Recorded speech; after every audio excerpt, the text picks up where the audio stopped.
I stood frozen as my sister placed her hand on her belly, looked me in the eyes, and said, "I'm pregnant with Brian's child. I'm his wife now." That night I planted a recorder in his office. The next morning I heard her whisper, "After the divorce, she'll have nothing. If you think this is just a family story, you're wrong. Subscribe now." Emily adjusted the thin gold bracelet around her wrist, staring at her reflection in the hallway mirror. The evening sun spilled through the window, catching the small diamond studs she wore, lighting up her pale blonde hair pinned neatly into a chignon. She pressed her lips together, checking her makeup one last time. No smudge, no imperfection, just the composed image she always maintained. She smoothed the front of her ivory silk blouse and straightened her navy pencil skirt, exhaling a tight breath before turning away from the mirror. Emily adjusted the thin gold bracelet around her wrist, staring at her reflection in the hallway mirror. The evening sun spilled through the window, catching the small diamond studs she wore, lighting up her pale blonde hair pinned neatly into a chignon. She pressed her lips together, checking her makeup one last time. No smudge, no imperfection, just the composed image she always maintained.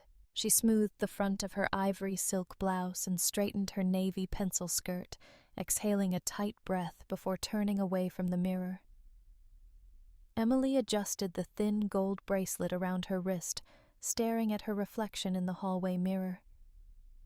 The evening sun spilled through the window, catching the small diamond studs she wore, lighting up her pale blonde hair pinned neatly into a chignon.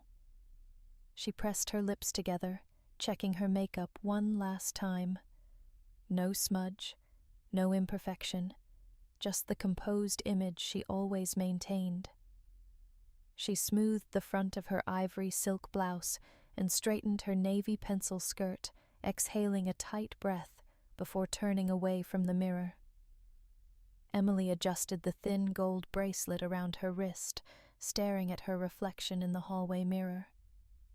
The evening sun spilled through the window, catching the small diamond studs she wore, lighting up her pale blonde hair, pinned neatly into a chignon. She pressed her lips together, checking her makeup one last time. No smudge, no imperfection, just the composed image she always maintained. She smoothed the front of her ivory silk blouse and straightened her navy pencil skirt, exhaling a tight breath before turning away from the mirror. Emily adjusted the thin gold bracelet around her wrist, staring at her reflection in the hallway mirror. The evening sun spilled through the window, catching the small diamond studs she wore, lighting up her pale blonde hair pinned neatly into a chignon. She pressed her lips together, checking her makeup one last time. No smudge, no imperfection, just the composed image she always maintained. She smoothed the front of her ivory silk blouse and straightened her navy pencil skirt, exhaling a tight breath before turning away from the mirror. Emily adjusted the thin gold bracelet around her wrist, staring at her reflection in the hallway mirror. The evening sun spilled through the window, catching the small diamond studs she wore, lighting up her pale blonde hair, pinned neatly into a chignon. She pressed her lips together, checking her makeup one last time. No smudge, no imperfection, just the composed image she always maintained. She smoothed the front of her ivory silk blouse and straightened her navy pencil skirt, exhaling a tight breath before turning away from the mirror. Emily adjusted the thin gold bracelet around her wrist, staring at her reflection in the hallway mirror. The evening sun spilled through the window, catching the small diamond studs she wore, lighting up her pale blonde hair, pinned neatly into a chignon. She pressed her lips together, checking her makeup one last time. No smudge, no imperfection, just the composed image she always maintained. She smoothed the front of her ivory silk blouse and straightened her navy pencil skirt, exhaling a tight breath before turning away from the mirror. Emily adjusted the thin gold bracelet around her wrist, staring at her reflection in the hallway mirror. The evening sun spilled through the window, catching the small diamond studs she wore, lighting up her pale blonde hair, pinned neatly into a chignon. She pressed her lips together, checking her makeup one last time. No smudge, no imperfection, just the composed image she always maintained. She smoothed the front of her ivory silk blouse and straightened her navy pencil skirt, exhaling a tight breath before turning away from the mirror. Emily adjusted the thin gold bracelet around her wrist, staring at her reflection in the hallway mirror. The evening sun spilled through the window, catching the small diamond studs she wore, lighting up her pale blonde hair pinned neatly into a chignon. She pressed her lips together, checking her makeup one last time. No smudge, no imperfection, just the composed image she always maintained. She smoothed the front of her ivory silk blouse and straightened her navy pencil skirt, exhaling a tight breath before turning away from the mirror. Emily adjusted the thin gold bracelet around her wrist, staring at her reflection in the hallway mirror. The evening sun spilled through the window, catching the small diamond studs she wore, lighting up her pale blonde hair pinned neatly into a chignon. She pressed her lips together, checking her makeup one last time. No smudge, no imperfection, just the composed image she always maintained.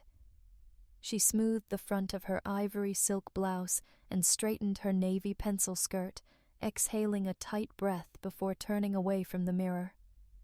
Emily adjusted the thin gold bracelet around her wrist, staring at her reflection in the hallway mirror. The evening sun spilled through the window, catching the small diamond studs she wore, lighting up her pale blonde hair, pinned neatly into a chignon. She pressed her lips together, checking her makeup one last time.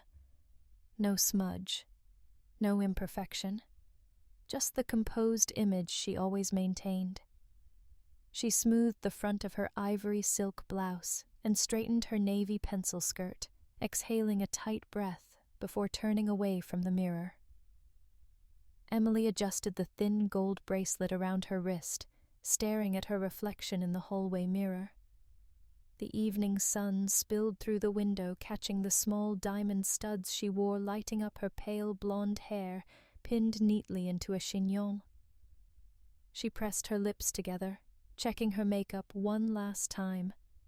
No smudge, no imperfection, just the composed image she always maintained. She smoothed the front of her ivory silk blouse and straightened her navy pencil skirt, exhaling a tight breath before turning away from the mirror. Emily adjusted the thin gold bracelet around her wrist, staring at her reflection in the hallway mirror. The evening sun spilled through the window, catching the small diamond studs she wore, lighting up her pale blonde hair pinned neatly into a chignon. She pressed her lips together, checking her makeup one last time. No smudge, no imperfection, just the composed image she always maintained. She smoothed the front of her ivory silk blouse and straightened her navy pencil skirt, exhaling a tight breath before turning away from the mirror. Emily adjusted the thin gold bracelet around her wrist, staring at her reflection in the hallway mirror.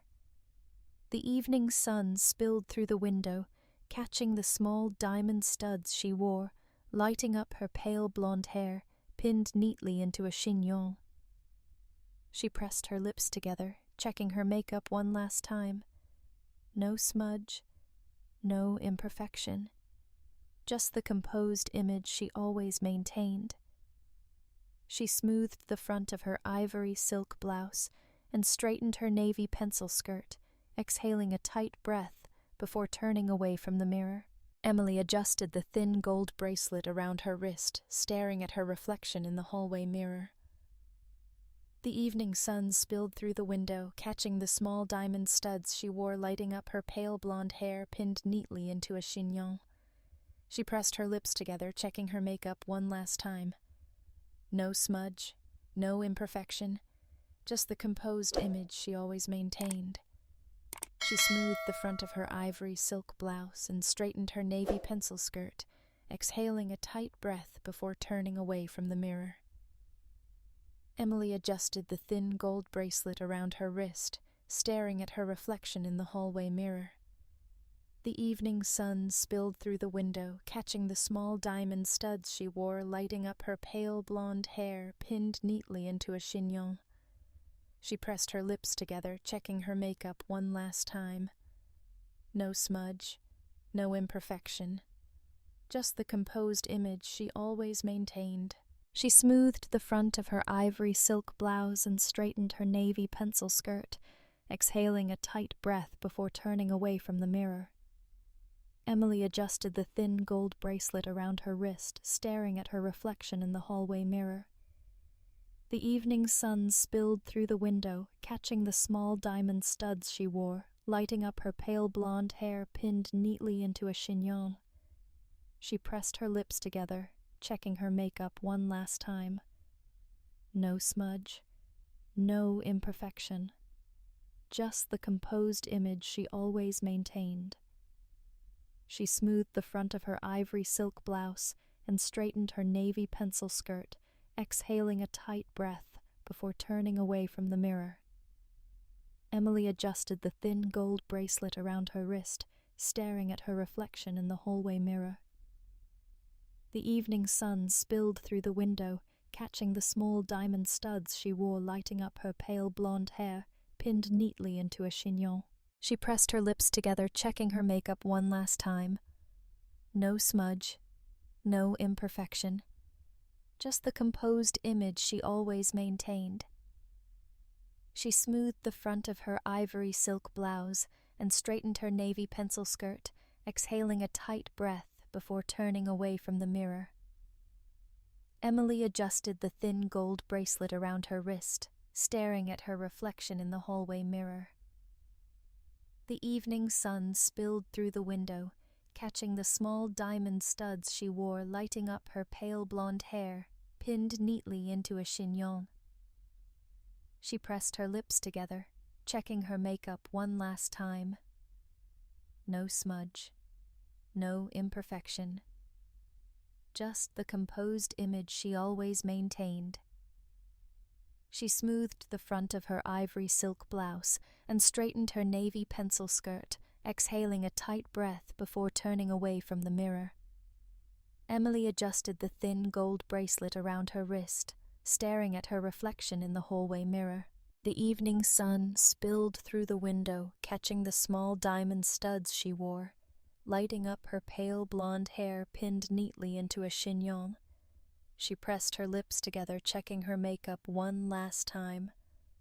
No smudge, no imperfection, just the composed image she always maintained. She smoothed the front of her ivory silk blouse and straightened her navy pencil skirt, exhaling a tight breath before turning away from the mirror. Emily adjusted the thin gold bracelet around her wrist, staring at her reflection in the hallway mirror. The evening sun spilled through the window, catching the small diamond studs she wore, lighting up her pale blonde hair, pinned neatly into a chignon. She pressed her lips together, checking her makeup one last time. No smudge, no imperfection, just the composed image she always maintained. She smoothed the front of her ivory silk blouse and straightened her navy pencil skirt, exhaling a tight breath before turning away from the mirror. Emily adjusted the thin gold bracelet around her wrist, staring at her reflection in the hallway mirror. The evening sun spilled through the window, catching the small diamond studs she wore, lighting up her pale blonde hair pinned neatly into a chignon. She pressed her lips together, checking her makeup one last time. No smudge, no imperfection, just the composed image she always maintained. She smoothed the front of her ivory silk blouse and straightened her navy pencil skirt, exhaling a tight breath before turning away from the mirror. Emily adjusted the thin gold bracelet around her wrist, staring at her reflection in the hallway mirror. The evening sun spilled through the window, catching the small diamond studs she wore, lighting up her pale blonde hair pinned neatly into a chignon. She pressed her lips together, checking her makeup one last time. No smudge, no imperfection, just the composed image she always maintained. She smoothed the front of her ivory silk blouse and straightened her navy pencil skirt, exhaling a tight breath before turning away from the mirror. Emily adjusted the thin gold bracelet around her wrist, staring at her reflection in the hallway mirror. The evening sun spilled through the window, catching the small diamond studs she wore, lighting up her pale blonde hair pinned neatly into a chignon. She pressed her lips together, checking her makeup one last time. No smudge, no imperfection, just the composed image she always maintained.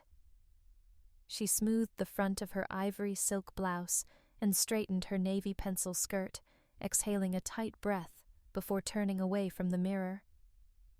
Emily adjusted the thin gold bracelet around her wrist, staring at her reflection in the hallway mirror. The evening sun spilled through the window, catching the small diamond studs she wore, lighting up her pale blonde hair, pinned neatly into a chignon. She pressed her lips together, checking her makeup one last time.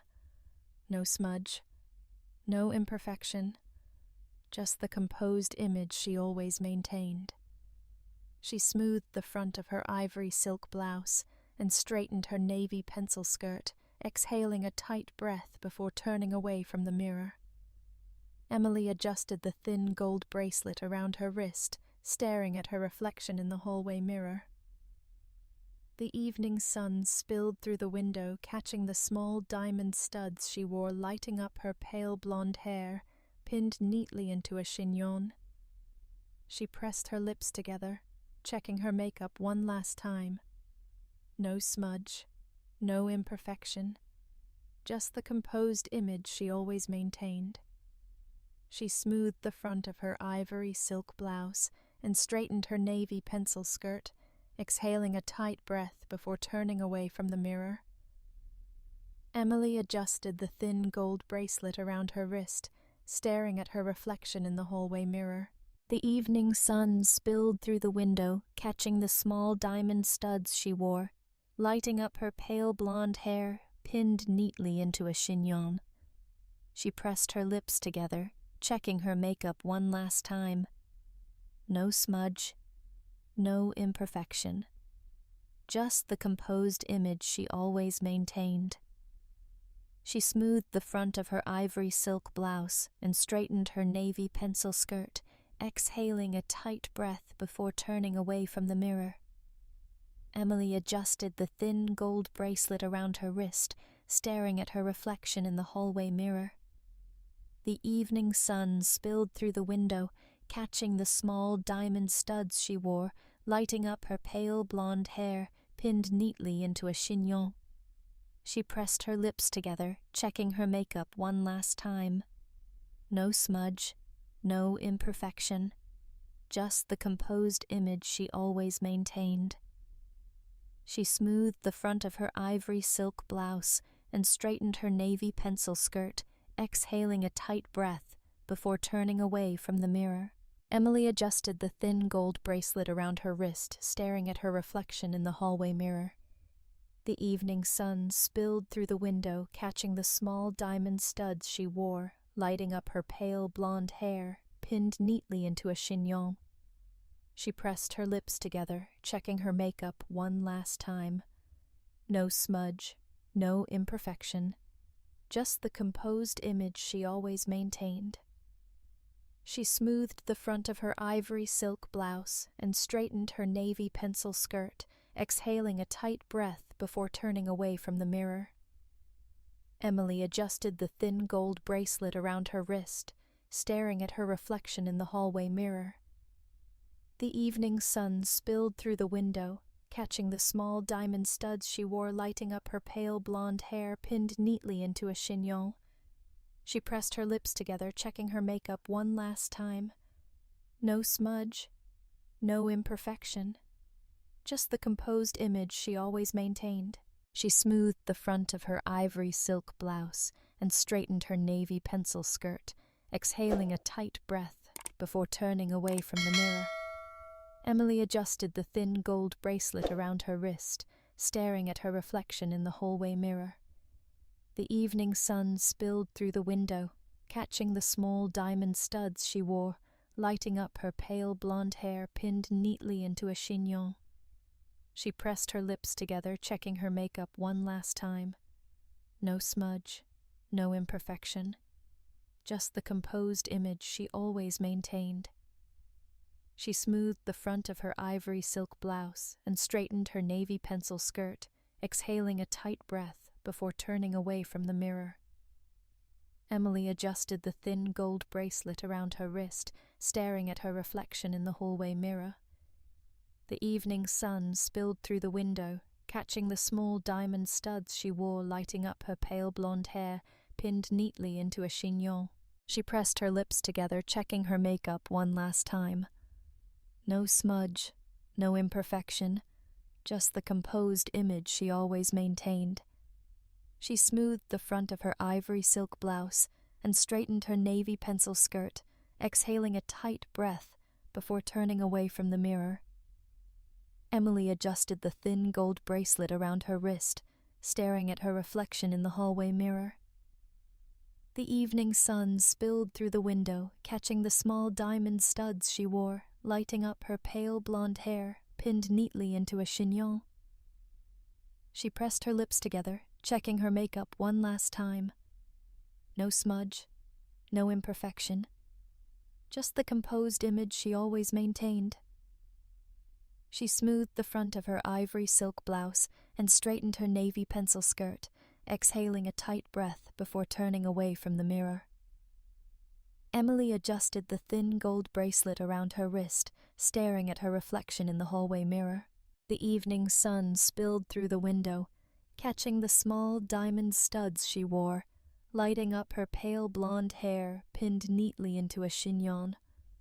She pressed her lips together, checking her makeup one last time. No smudge, no imperfection, just the composed image she always maintained. She smoothed the front of her ivory silk blouse and straightened her navy pencil skirt, exhaling a tight breath before turning away from the mirror.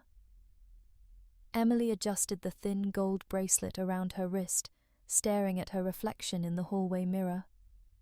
The evening sun spilled through the window, catching the small diamond studs she wore, lighting up her pale blonde hair pinned neatly into a chignon. She pressed her lips together, checking her makeup one last time. No smudge, no imperfection, just the composed image she always maintained. She smoothed the front of her ivory silk blouse and straightened her navy pencil skirt, exhaling a tight breath before turning away from the mirror. Emily adjusted the thin gold bracelet around her wrist, staring at her reflection in the hallway mirror. The evening sun spilled through the window, catching the small diamond studs she wore, lighting up her pale blonde hair pinned neatly into a chignon. She pressed her lips together, checking her makeup one last time. No smudge, no imperfection, just the composed image she always maintained.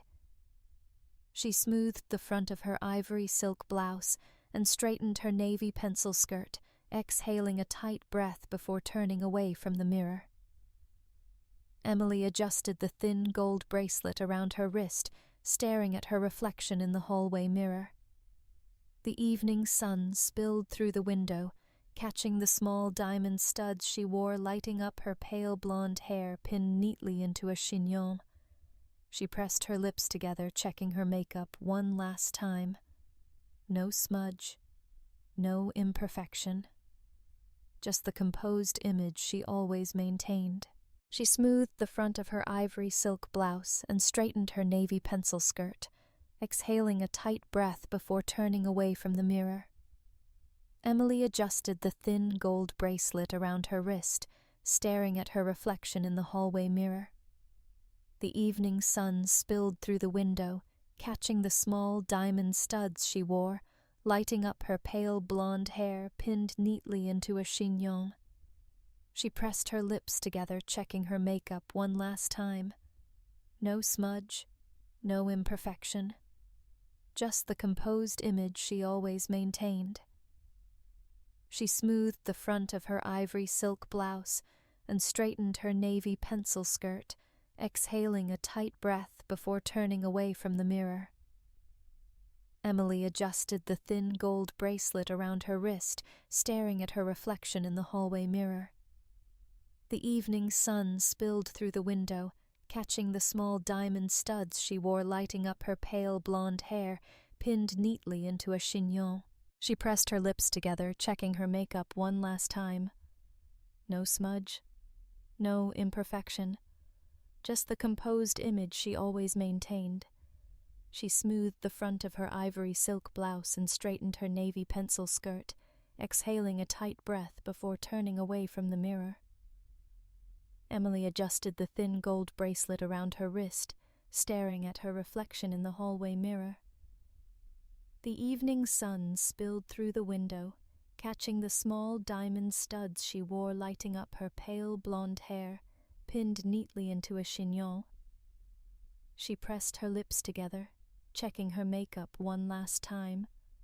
No smudge, no imperfection, just the composed image she always maintained. She smoothed the front of her ivory silk blouse and straightened her navy pencil skirt, exhaling a tight breath before turning away from the mirror. Emily adjusted the thin gold bracelet around her wrist, staring at her reflection in the hallway mirror. The evening sun spilled through the window, catching the small diamond studs she wore, lighting up her pale blonde hair pinned neatly into a chignon. She pressed her lips together, checking her makeup one last time. No smudge, no imperfection, just the composed image she always maintained. She smoothed the front of her ivory silk blouse and straightened her navy pencil skirt, exhaling a tight breath before turning away from the mirror. Emily adjusted the thin gold bracelet around her wrist, staring at her reflection in the hallway mirror. The evening sun spilled through the window, catching the small diamond studs she wore, lighting up her pale blonde hair, pinned neatly into a chignon. She pressed her lips together, checking her makeup one last time. No smudge, no imperfection, just the composed image she always maintained. She smoothed the front of her ivory silk blouse and straightened her navy pencil skirt, exhaling a tight breath before turning away from the mirror. Emily adjusted the thin gold bracelet around her wrist, staring at her reflection in the hallway mirror. The evening sun spilled through the window, catching the small diamond studs she wore, lighting up her pale blonde hair, pinned neatly into a chignon. She pressed her lips together, checking her makeup one last time. No smudge, no imperfection, just the composed image she always maintained. She smoothed the front of her ivory silk blouse and straightened her navy pencil skirt, exhaling a tight breath before turning away from the mirror. Emily adjusted the thin gold bracelet around her wrist, staring at her reflection in the hallway mirror. The evening sun spilled through the window, catching the small diamond studs she wore, lighting up her pale blonde hair pinned neatly into a chignon. She pressed her lips together, checking her makeup one last time. No smudge, no imperfection, just the composed image she always maintained. She smoothed the front of her ivory silk blouse and straightened her navy pencil skirt, exhaling a tight breath before turning away from the mirror. Emily adjusted the thin gold bracelet around her wrist, staring at her reflection in the hallway mirror. The evening sun spilled through the window, catching the small diamond studs she wore, lighting up her pale blonde hair pinned neatly into a chignon.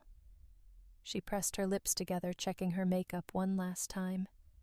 No smudge, no imperfection, just the composed image she always maintained. She smoothed the front of her ivory silk blouse and straightened her navy pencil skirt, exhaling a tight breath before turning away from the mirror. Emily adjusted the thin gold bracelet around her wrist, staring at her reflection in the hallway mirror. The evening sun spilled through the window, catching the small diamond studs she wore, lighting up her pale blonde hair, pinned neatly into a chignon. She pressed her lips together, checking her makeup one last time. No smudge, no imperfection. Just the composed image she always maintained. She smoothed the front of her ivory silk blouse and straightened her navy pencil skirt, exhaling a tight breath before turning away from the mirror. Emily adjusted the thin gold bracelet around her wrist, staring at her reflection in the hallway mirror. The evening sun spilled through the window, catching the small diamond studs she wore, lighting up her pale blonde hair, pinned neatly into a chignon. She pressed her lips together, checking her makeup one last time. No smudge, no imperfection. Just the composed image she always maintained. She smoothed the front of her ivory silk blouse and straightened her navy pencil skirt, exhaling a tight breath before turning away from the mirror. Emily adjusted the thin gold bracelet around her wrist, staring at her reflection in the hallway mirror. The evening sun spilled through the window, catching the small diamond studs she wore, lighting up her pale blonde hair pinned neatly into a chignon. She pressed her lips together, checking her makeup one last time. No smudge, no imperfection. Just the composed image she always maintained. She smoothed the front of her ivory silk blouse and straightened her navy pencil skirt, exhaling a tight breath before turning away from the mirror. Emily adjusted the thin gold bracelet around her wrist, staring at her reflection in the hallway mirror. The evening sun spilled through the window, catching the small diamond studs she wore, lighting up her pale blonde hair, pinned neatly into a chignon. She pressed her lips together, checking her makeup one last time. No smudge, no imperfection, just the composed image she always maintained. She smoothed the front of her ivory silk blouse and straightened her navy pencil skirt, exhaling a tight breath before turning away from the mirror. Emily adjusted the thin gold bracelet around her wrist, staring at her reflection in the hallway mirror. The evening sun spilled through the window, catching the small diamond studs she wore, lighting up her pale blonde hair pinned neatly into a chignon. She pressed her lips together, checking her makeup one last time. No smudge, no imperfection, just the composed image she always maintained. She smoothed the front of her ivory silk blouse and straightened her navy pencil skirt, exhaling a tight breath before turning away from the mirror. Emily adjusted the thin gold bracelet around her wrist, staring at her reflection in the hallway mirror. The evening sun spilled through the window, catching the small diamond studs she wore, lighting up her pale blonde hair pinned neatly into a chignon. She pressed her lips together, checking her makeup one last time. No smudge, no imperfection. Just the composed image she always maintained. She smoothed the front of her ivory silk blouse and straightened her navy pencil skirt, exhaling a tight breath before turning away from the mirror. Emily adjusted the thin gold bracelet around her wrist, staring at her reflection in the hallway mirror. The evening sun spilled through the window, catching the small diamond studs she wore, lighting up her pale blonde hair pinned neatly into a chignon.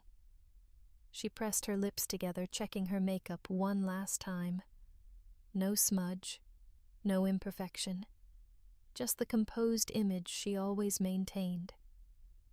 She smoothed the front of her ivory silk blouse and straightened her navy pencil skirt, exhaling a tight breath before turning away from the mirror. Emily adjusted the thin gold bracelet around her wrist, staring at her reflection in the hallway mirror. The evening sun spilled through the window, catching the small diamond studs she wore, lighting up her pale blonde hair pinned neatly into a chignon. She pressed her lips together, checking her makeup one last time. No smudge, no imperfection, just the composed image she always maintained. She smoothed the front of her ivory silk blouse and straightened her navy pencil skirt, exhaling a tight breath before turning away from the mirror. Emily adjusted the thin gold bracelet around her wrist, staring at her reflection in the hallway mirror. The evening sun spilled through the window, catching the small diamond studs she wore, lighting up her pale blonde hair, pinned neatly into a chignon. She pressed her lips together, checking her makeup one last time. No smudge, no imperfection, just the composed image she always maintained. She smoothed the front of her ivory silk blouse and straightened her navy pencil skirt, exhaling a tight breath before turning away from the mirror. Emily adjusted the thin gold bracelet around her wrist, staring at her reflection in the hallway mirror. The evening sun spilled through the window, catching the small diamond studs she wore, lighting up her pale blonde hair pinned neatly into a chignon. She pressed her lips together, checking her makeup one last time. No smudge, no imperfection, just the composed image she always maintained.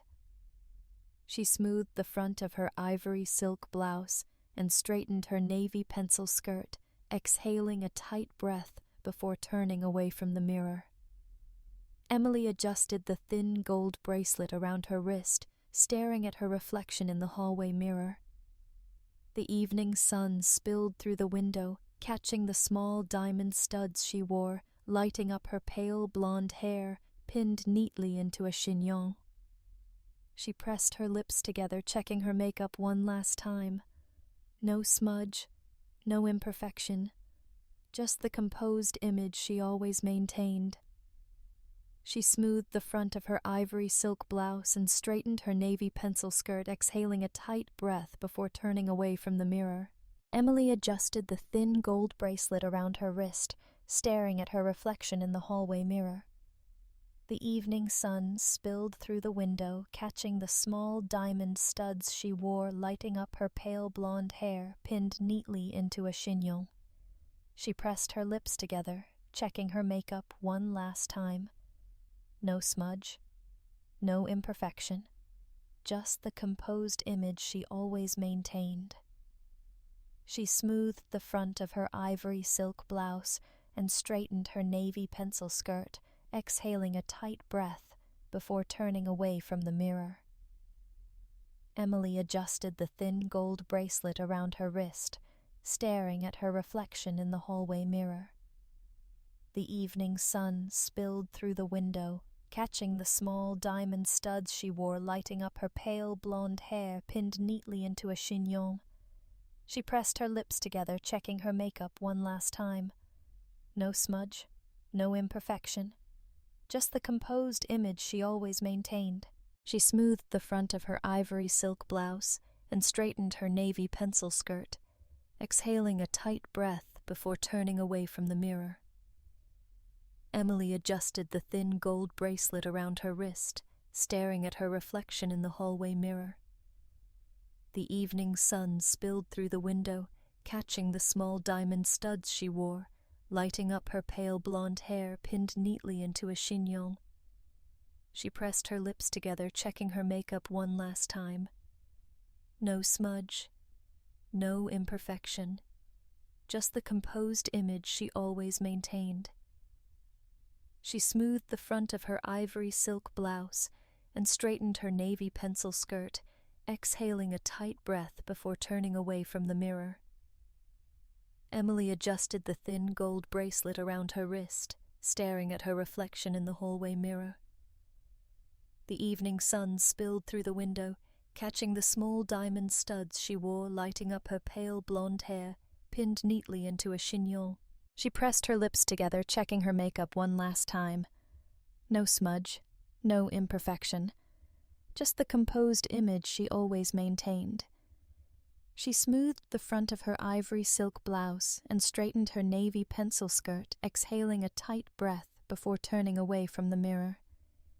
Emily adjusted the thin gold bracelet around her wrist, staring at her reflection in the hallway mirror. The evening sun spilled through the window, catching the small diamond studs she wore, lighting up her pale blonde hair, pinned neatly into a chignon. She pressed her lips together, checking her makeup one last time. No smudge, no imperfection, just the composed image she always maintained. She smoothed the front of her ivory silk blouse and straightened her navy pencil skirt, exhaling a tight breath before turning away from the mirror. Emily adjusted the thin gold bracelet around her wrist, staring at her reflection in the hallway mirror. The evening sun spilled through the window, catching the small diamond studs she wore, lighting up her pale blonde hair pinned neatly into a chignon. She pressed her lips together, checking her makeup one last time.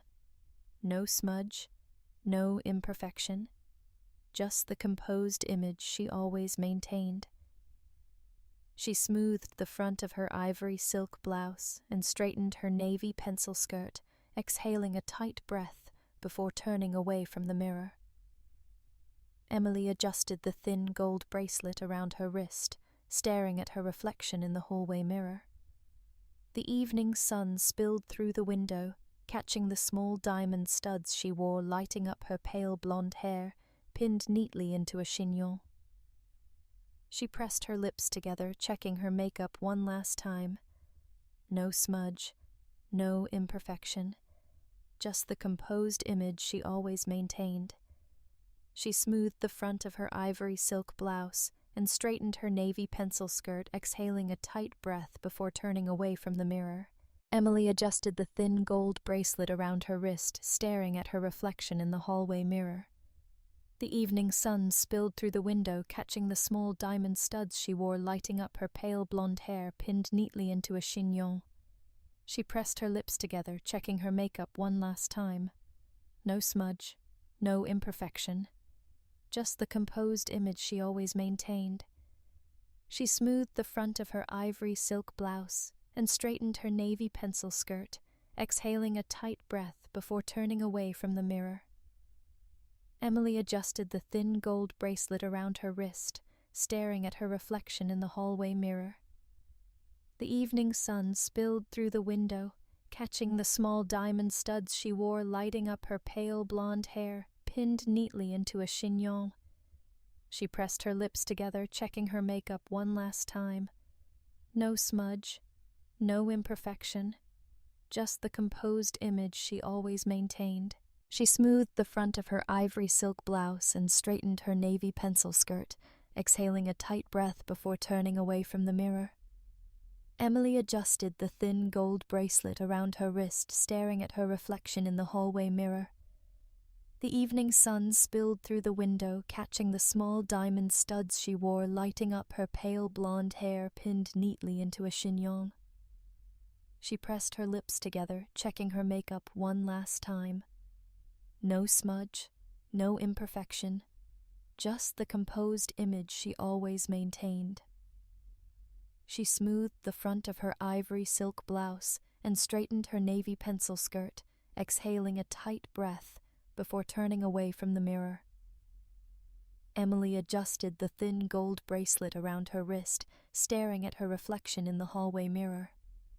The evening sun spilled through the window, catching the small diamond studs she wore, lighting up her pale blonde hair, pinned neatly into a chignon. She pressed her lips together, checking her makeup one last time. No smudge, no imperfection, just the composed image she always maintained. She smoothed the front of her ivory silk blouse and straightened her navy pencil skirt, exhaling a tight breath before turning away from the mirror.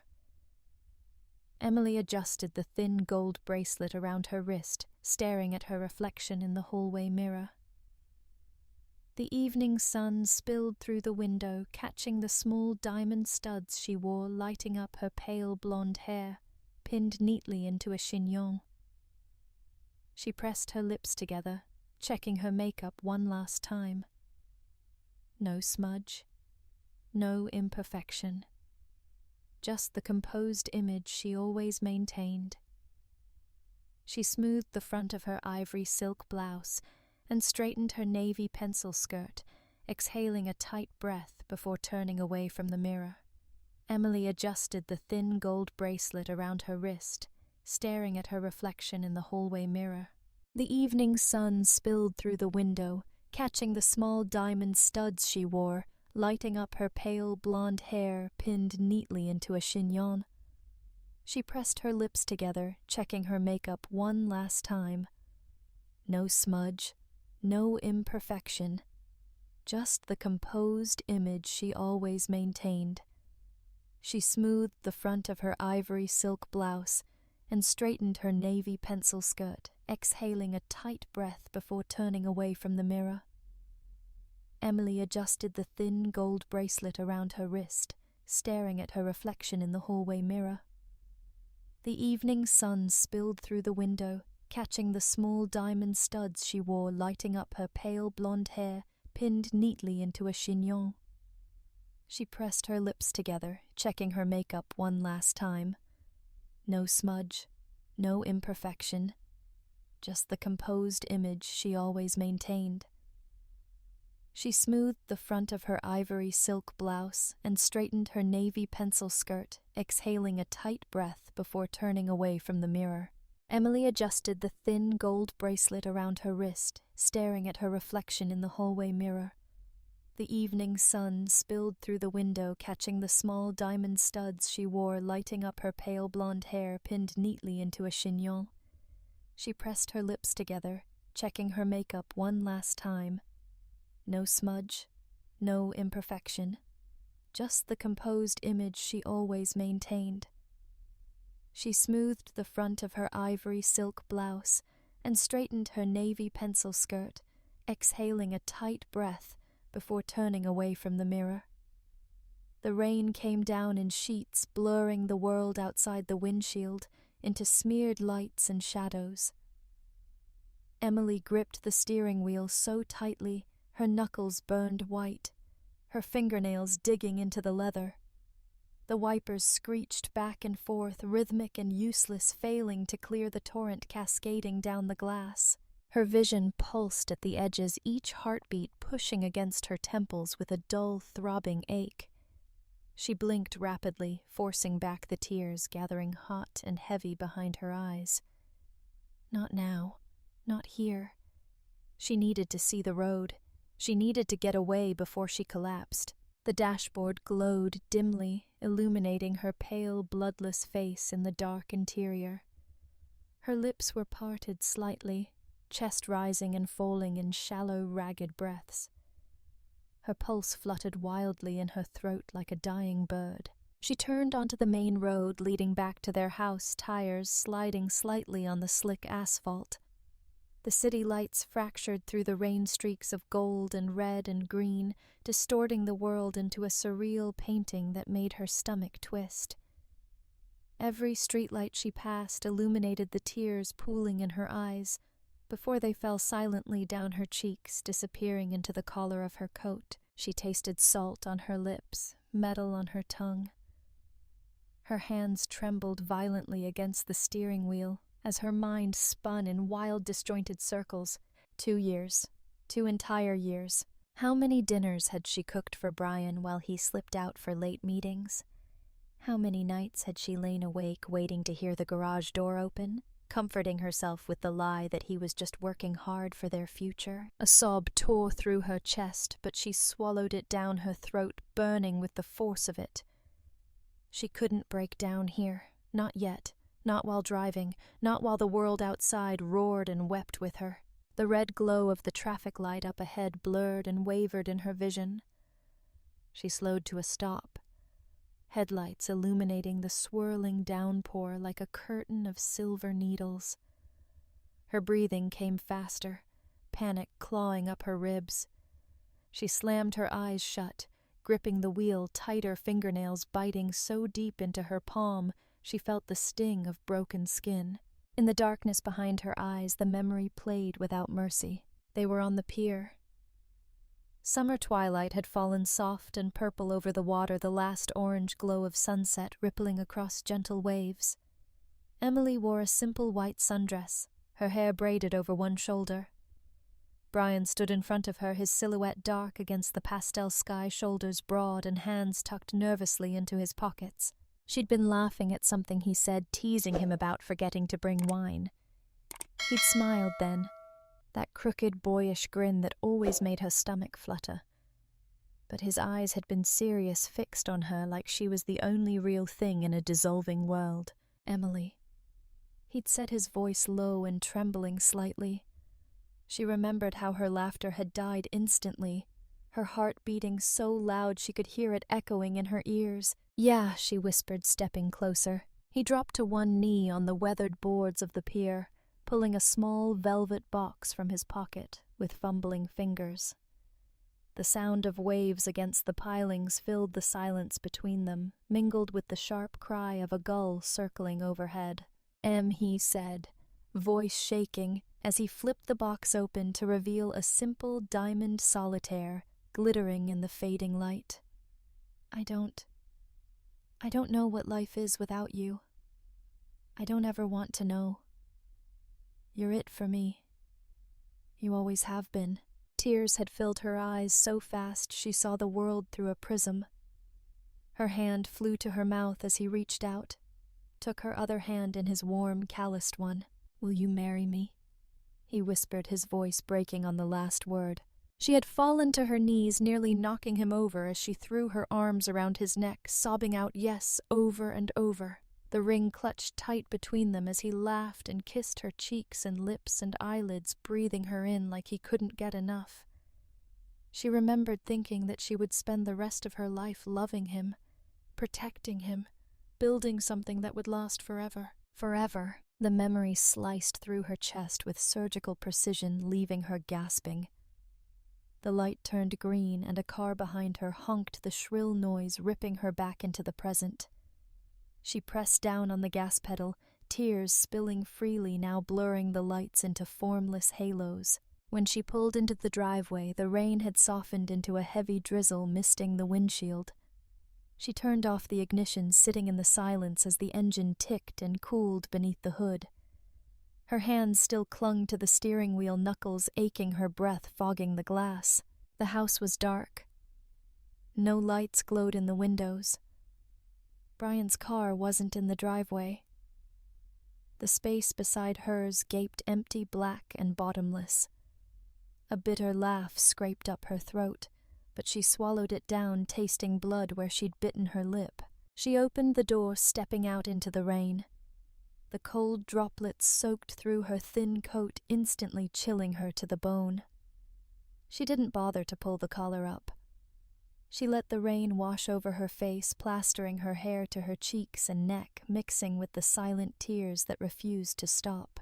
She walked slowly up the stone path to the front door, each step echoing with the sound of Clara's voice in her head. "I'm pregnant. It's Brian's. I am his wife now." Her fingers fumbled with the keys slipping against the wet metal. She finally managed to unlock the door, pushing it open to the silent darkness inside. The air smelled stale, like empty rooms and old sadness. She flicked on the hallway light. The warm glow spilled across the polished floors, illuminating the photos lining the wall. Their wedding, their honeymoon in Greece, Christmas mornings, New Year's parties. Each frame felt like a nail driven into her chest. She shrugged off her soaked coat, letting it fall to the floor where it pooled around her feet in a dark heap. Her heels clicked softly as she walked down the hall past the living room where the white sofa sat untouched, the throw pillows neatly arranged just as she'd left them that morning. The bedroom door was ajar. She pushed it open with trembling fingers. The room was dark except for the soft glow of the streetlight filtering through the sheer curtains.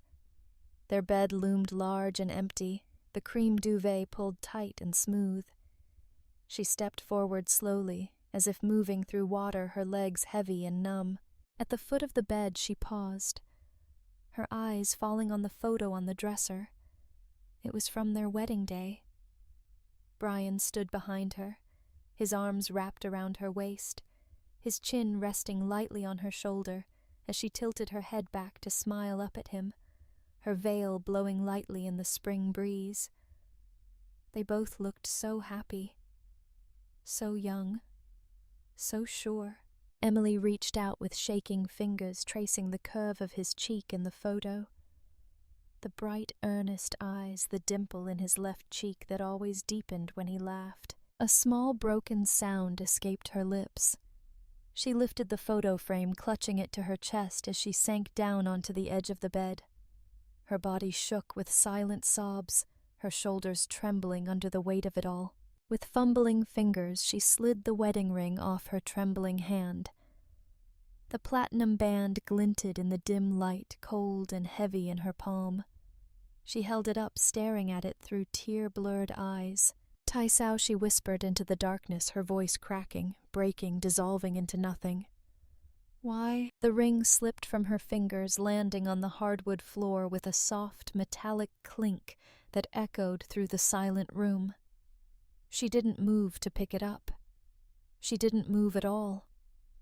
She just sat there, staring down at the ring glinting dimly in the shadows, her chest rising and falling in shallow, ragged breaths as the rain fell softly against the windows, and the house sighed around her, empty and silent and hollow.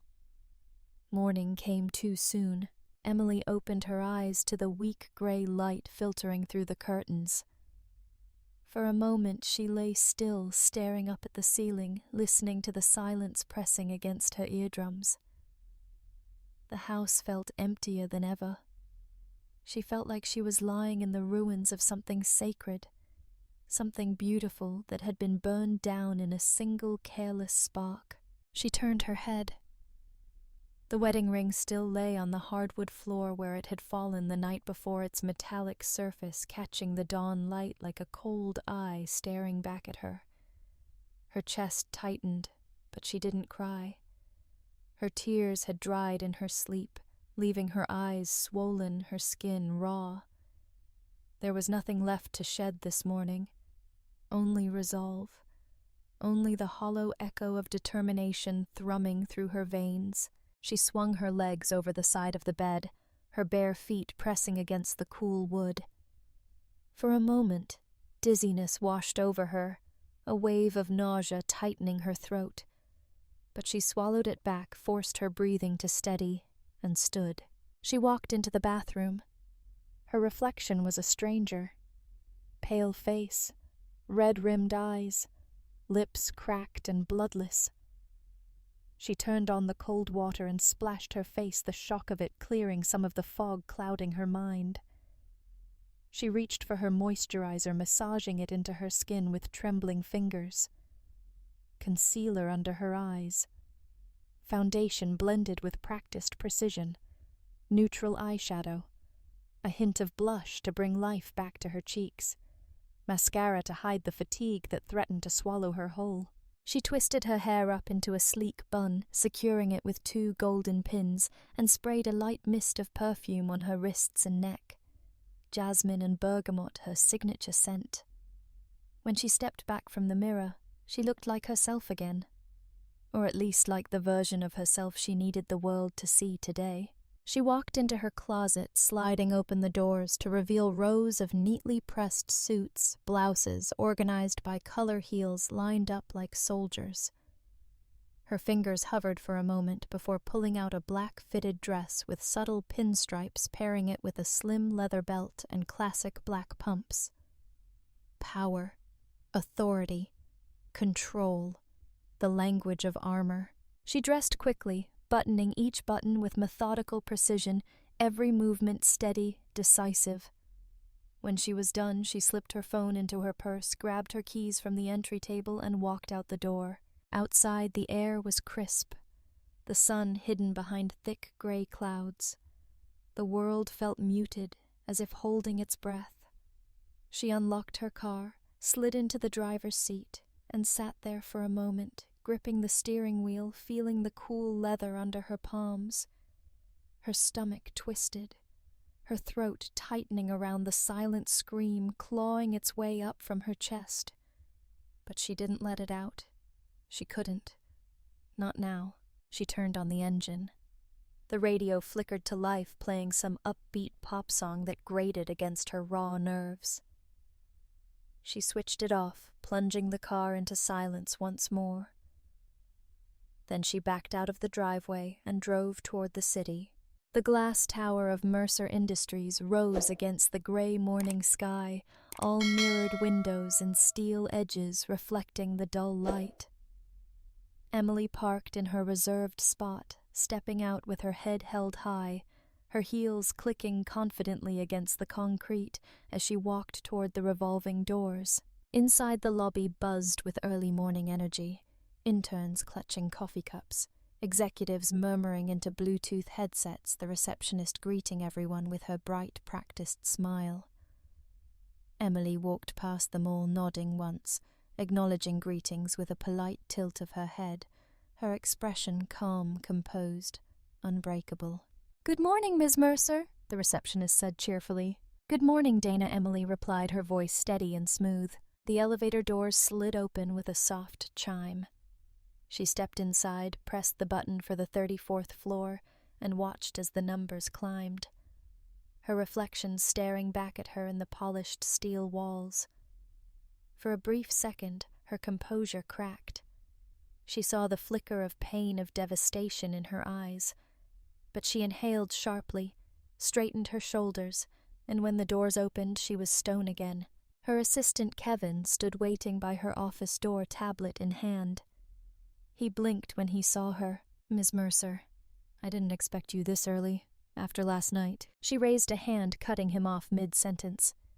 "Clear my morning schedule except for the executive budget review. Reschedule the vendor call to Thursday. Move the HR compliance meeting to next week." Kevin nodded quickly, tapping on his tablet. "Of course.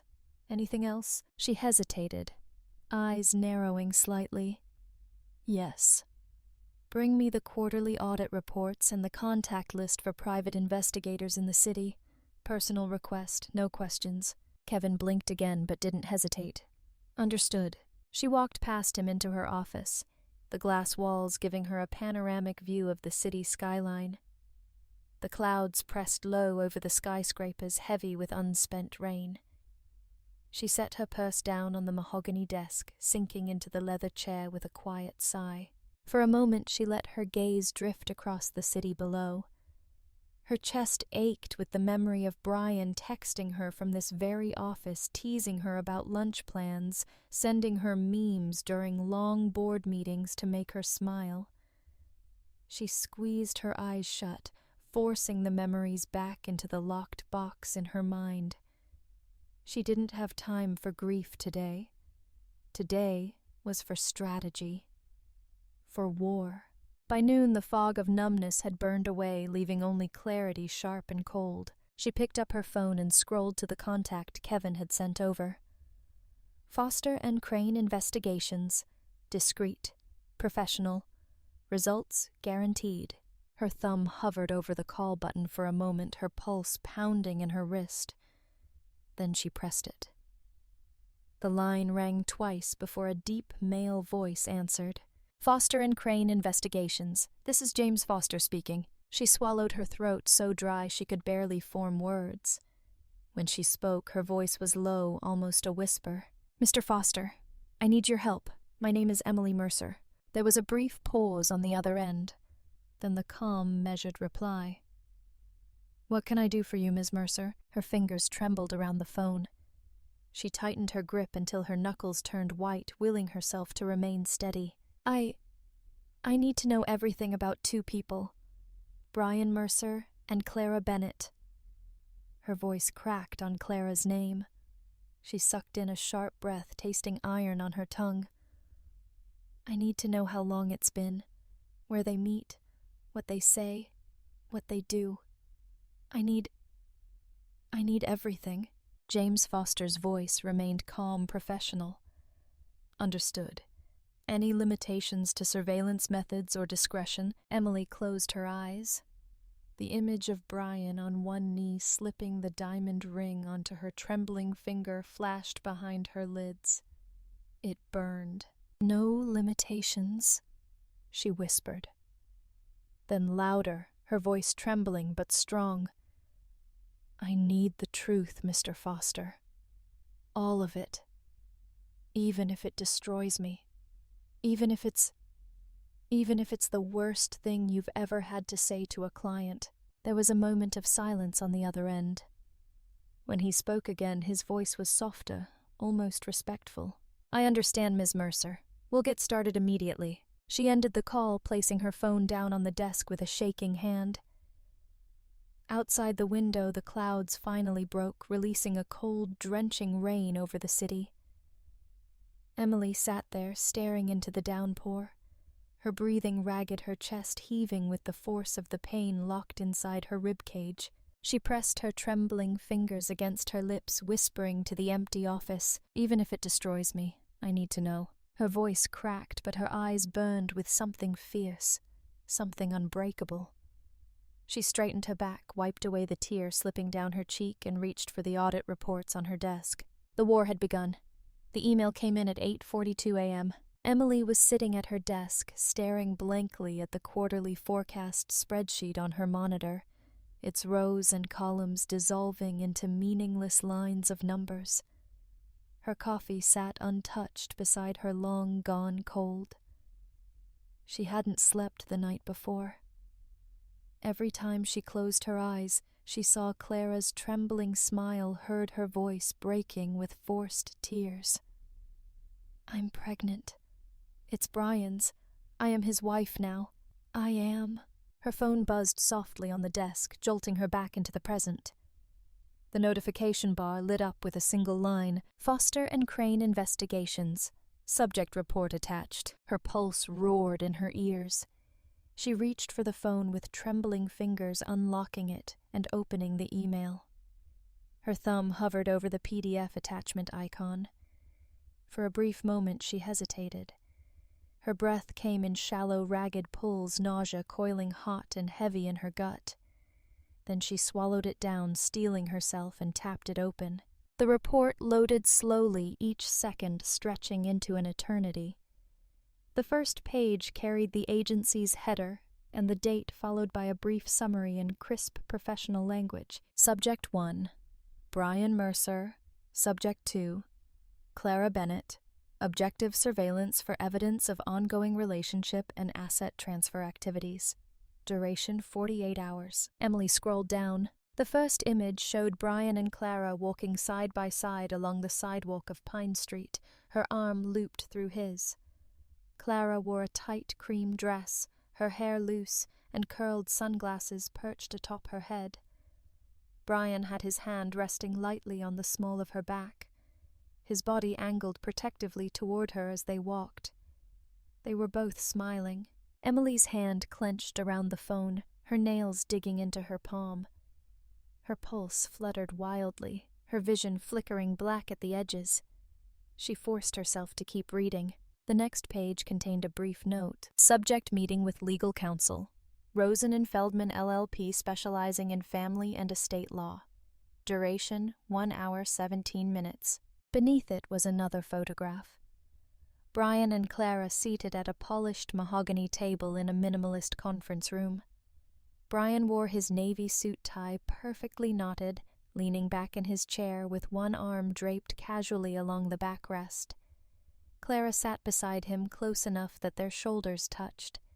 She was laughing, head tilted back slightly, one manicured hand resting lightly on his thigh under the table. Emily felt something hot and sharp rip through her chest. She sucked in a ragged breath, her fingers trembling so hard the phone shook in her hand. The investigator's notes continued. Audio transcription. Partial. Clara laughing softly. "It'll all be over soon, won't it? She'll have nothing left to hold over you." Brian, voice low, firm. "Once the transfer's finalized, there's nothing she can do. I'll file immediately after. She'll walk away with whatever severance I feel like giving her. That's it." Clara. "And then we can be a real family. Me, you, and the baby." Brian. "That's the plan." Emily felt her stomach heave. She pressed a shaking hand to her mouth, swallowing down the acid rising in her throat. The tears burned hot and heavy behind her eyes, but none fell. Her vision cleared, sharpening into something crystalline, razor-edged. She scrolled to the next page. A final image captured them sitting across from each other at an upscale cafe on Market Street. Clara held a white porcelain cup delicately between both hands, her smile wide and glowing as she gazed at Brian. Brian, in turn, leaned forward, elbows resting on the marble tabletop, looking at her like she was the only person in the room. Their foreheads nearly touched as they laughed at something shared in quiet conspiracy. Their fingers intertwined across the table, her thumb brushing lightly against his knuckles. Emily exhaled shakily, her chest burning with something dark, deep, and cold. The love she had clung to, the love she had built her life around, lay before her in stark color, nothing more than an illusion. A story she had written alone while they wrote their own in secret. She set the phone down on her desk and pressed both palms flat against the polished wood, leaning forward as her head bowed, her hair falling in loose strands around her face. For a moment her body shook with silent tremors, her breaths coming in short, shallow gasps as nausea rolled through her. Then something shifted. The shaking stopped. Her breathing slowed, deepened. When she lifted her head, her eyes were dry. The pain was still there, a raw, seeping wound ripping through her chest, but underneath it something colder pulsed to life. Something harder. Her gaze sharpened, her lips pressed into a thin, bloodless line. She reached for her phone again, scrolling back up to the section detailing the asset transfers. The lawyer's name, the timeline, the intended severance amount, a pittance and insult. She read each word carefully, burning it into her memory, feeling the ice spread deeper through her veins. Her left hand curled into a fist so tight, her nails bit into her palm, breaking the thin skin. A droplet of blood welled up, dark and glistening against her pale flesh, but she barely felt it. Her eyes remained locked on the image of Brian and Clara laughing together.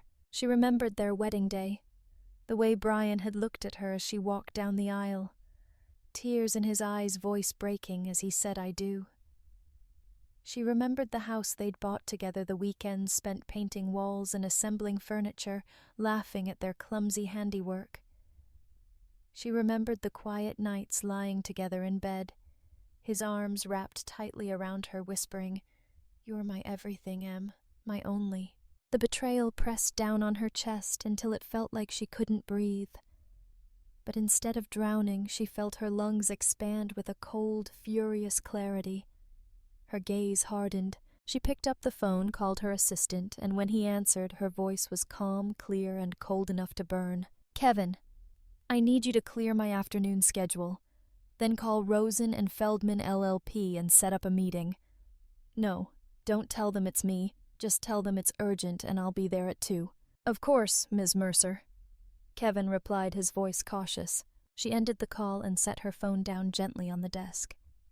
She sat back in her chair, folding her hands neatly in her lap, her gaze drifting out the window to the city skyline blurred by steady rain. Her pulse thudded slow and steady in her wrist, each beat whispering the same dark promise. They thought she would break. They thought she would crumble. They thought betrayal would be her undoing. But Emily felt something bloom in her chest. Sharp, beautiful, deadly. They had underestimated her, and that was their first mistake. The office tower loomed dark and silent against the midnight sky, its mirrored windows reflecting the faint, trembling glow of street lamps far below. Emily stood at the curb, her car engine still running, the dashboard clock reading 12:17 a.m. She watched the building rise into the shadows, feeling its cold indifference seep into her bones. For a moment, she sat there in the idling car, her hands gripping the steering wheel so tightly the leather creaked under her palms. The air conditioning hummed softly, blowing cool air across her flushed skin, but it couldn't quiet the feverish rush of adrenaline coursing through her veins. She closed her eyes, resting her forehead against the wheel, breathing in the faint scent of leather and her jasmine perfume. The nausea that had plagued her all day still churned low in her stomach, a hot, acidic weight. but under it something colder burned, a clean, sharp clarity that steadied her trembling hands. When she finally lifted her head, her eyes were clear, dry, unbreakable. She reached into her purse on the passenger seat and pulled out a small black velvet pouch. Inside, nestled in the dark softness, was a thumb-sized mini voice recorder, matte black, with no blinking lights, no sounds, no giveaways. The private investigator had handed it to her earlier that afternoon, pressing it into her palm with a single quiet instruction. Place it somewhere central. The mic will pick up everything within 10 feet. Battery life 30 hours continuous. Good luck, Ms. Mercer. Luck, she thought bitterly as she stepped out of the car into the humid night air, was a luxury she no longer believed in. She walked briskly across the deserted parking lot, her heels clicking against the concrete in a staccato rhythm that matched the racing of her pulse. Each step felt like an echo into the emptiness around her. The automatic doors slid open with a quiet whisper as she entered the lobby. At this hour, only one security guard sat behind the wide marble desk, his eyes half closed as he scrolled through his phone. He looked up at the sound of her approach, blinking rapidly when he recognized her. "Ms. Mercer, didn't expect to see you tonight," he said, straightening slightly in his chair. Emily smiled, warm and effortless. "Late deadlines. I just need to pick up some files from my office." "Of course, ma'am. You have a good night."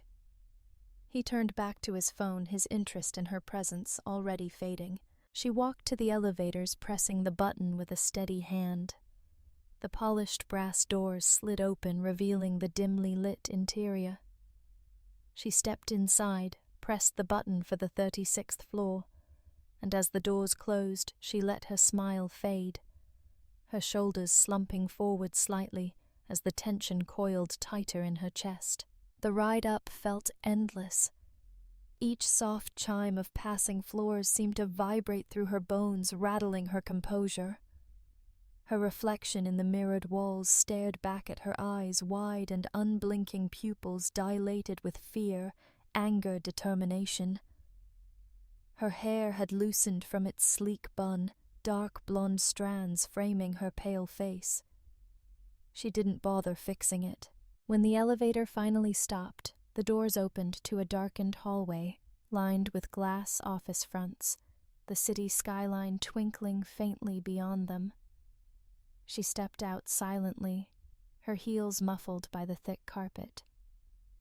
Only the dim glow of the emergency exit signs lit her path in surreal blood-red streaks. Brian's office was at the far end of the hall. She approached it slowly, her breath coming in quiet, measured pulls, her fingers tightening around the recorder in her pocket until the edges bit into her skin. She reached his door, the frosted glass emblazoned with his name, Brian Mercer, CEO. She rested her forehead lightly against the glass, closing her eyes. The betrayal pulsed hot and acidic through her chest, mingling with the pounding of her heart. Then she straightened, pulling her keycard from her purse, and slid it through the reader. The lock clicked open with a quiet, mechanical sigh. The office was pitch black inside. She stepped in, closing the door behind her with a soft snick that seemed to echo in the stillness. For a moment she didn't move. The darkness wrapped around her like a cloak, hiding her from the world, cradling her in its cold, indifferent embrace. She reached out and flicked on the small desk lamp. A cone of warm yellow light spilled across the polished mahogany, illuminating the neat stacks of folders, the Mont Blanc pens arranged parallel to each other, the framed photos lined up along the back edge. Brian shaking hands with investors. Brian at the New York Stock Exchange. Opening bell. Brian holding up their first company award with a bright, triumphant smile. There were no photos of them together here. She realized that for the first time. She exhaled shakily, her chest tightening, but she forced herself to remain focused.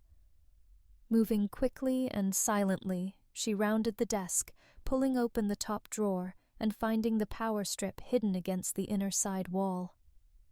She crouched down her knees, pressing painfully against the hardwood floor, and pulled the recorder from her pocket.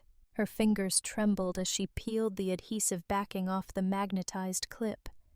She reached forward and pressed it against the underside of the desk, angling the mic toward the center of the room.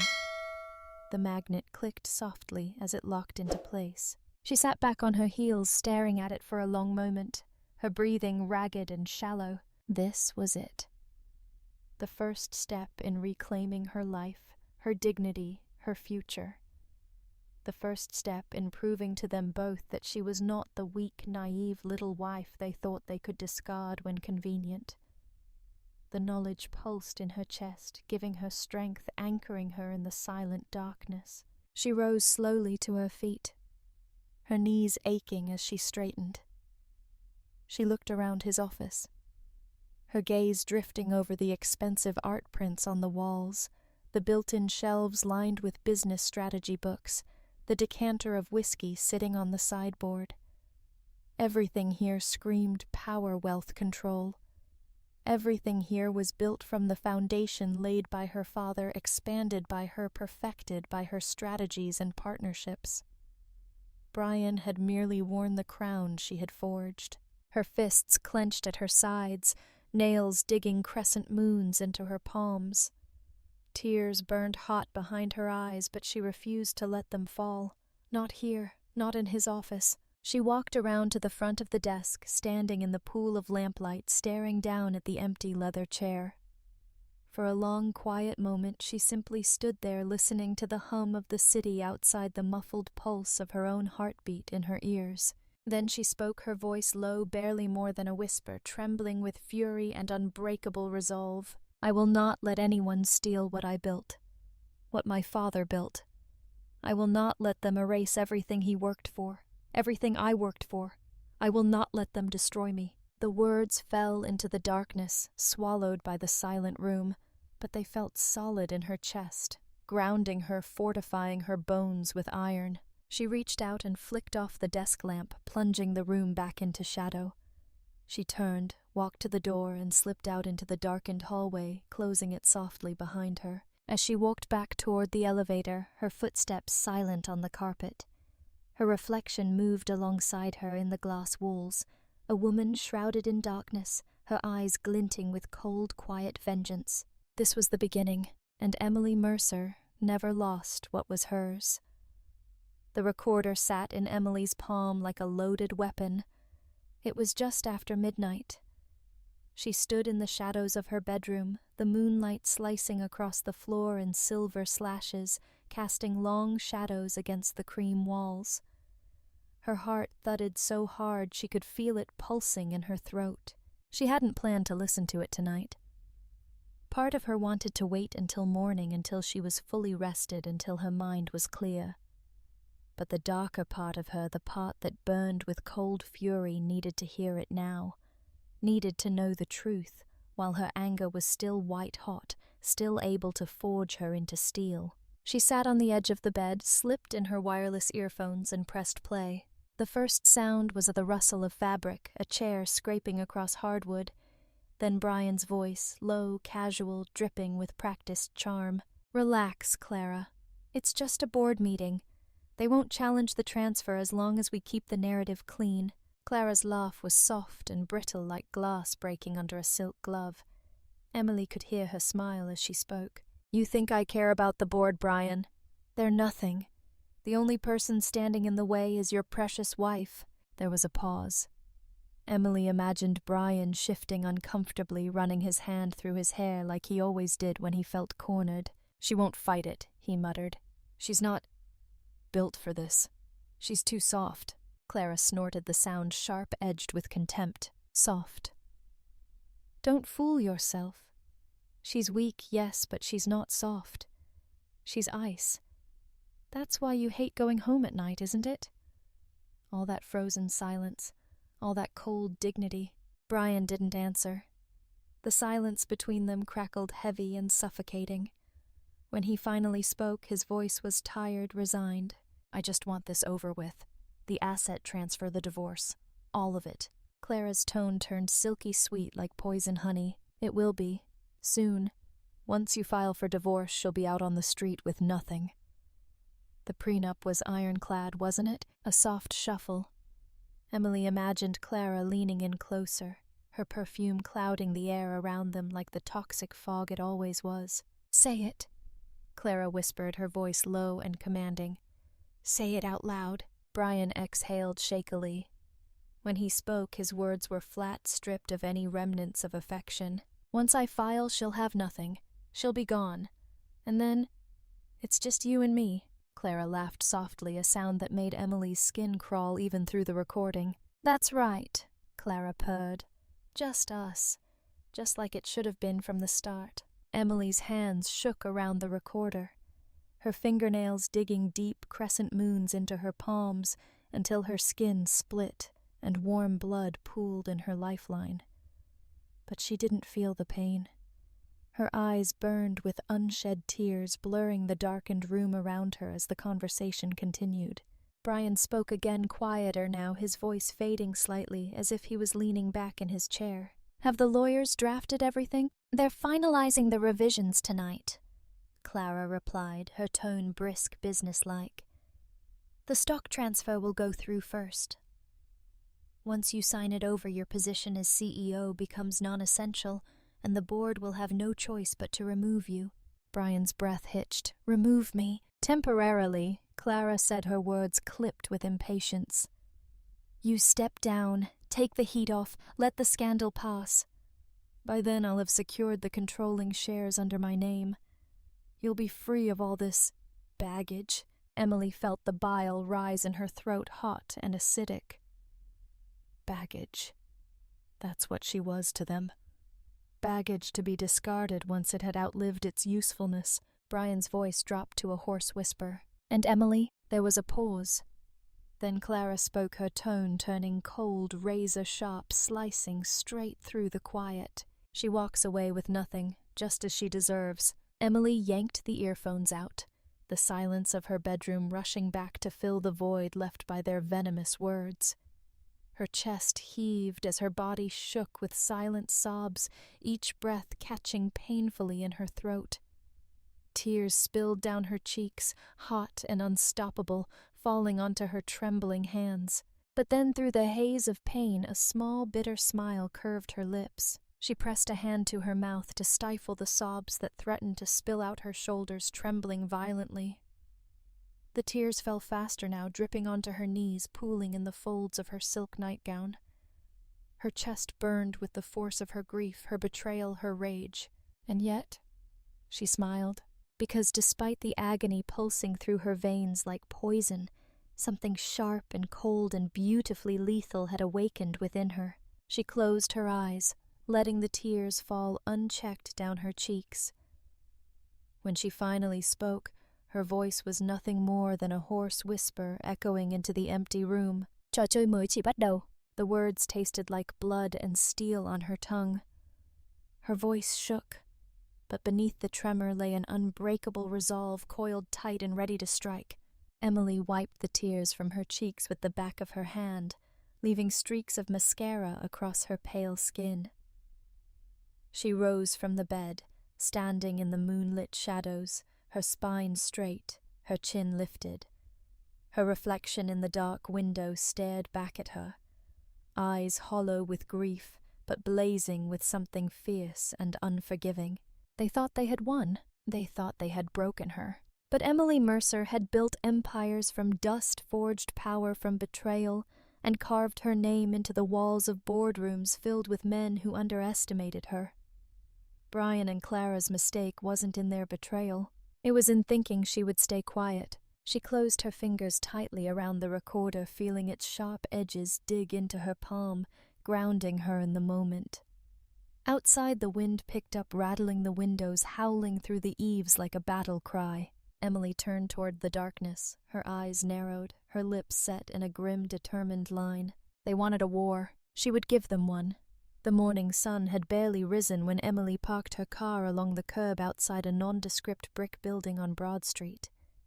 The sign above the door read, Harrington and Keyes, LLP, in discreet brushed steel lettering. Her hands trembled slightly as she turned off the ignition, the faint click of the engine falling silent in the quiet dawn. She sat there for a moment, staring at her reflection in the rear-view mirror. Her eyes were shadowed, ringed with purple bruises from nights of little sleep, but behind the exhaustion burned something sharper, something cold and bright like a blade freshly honed.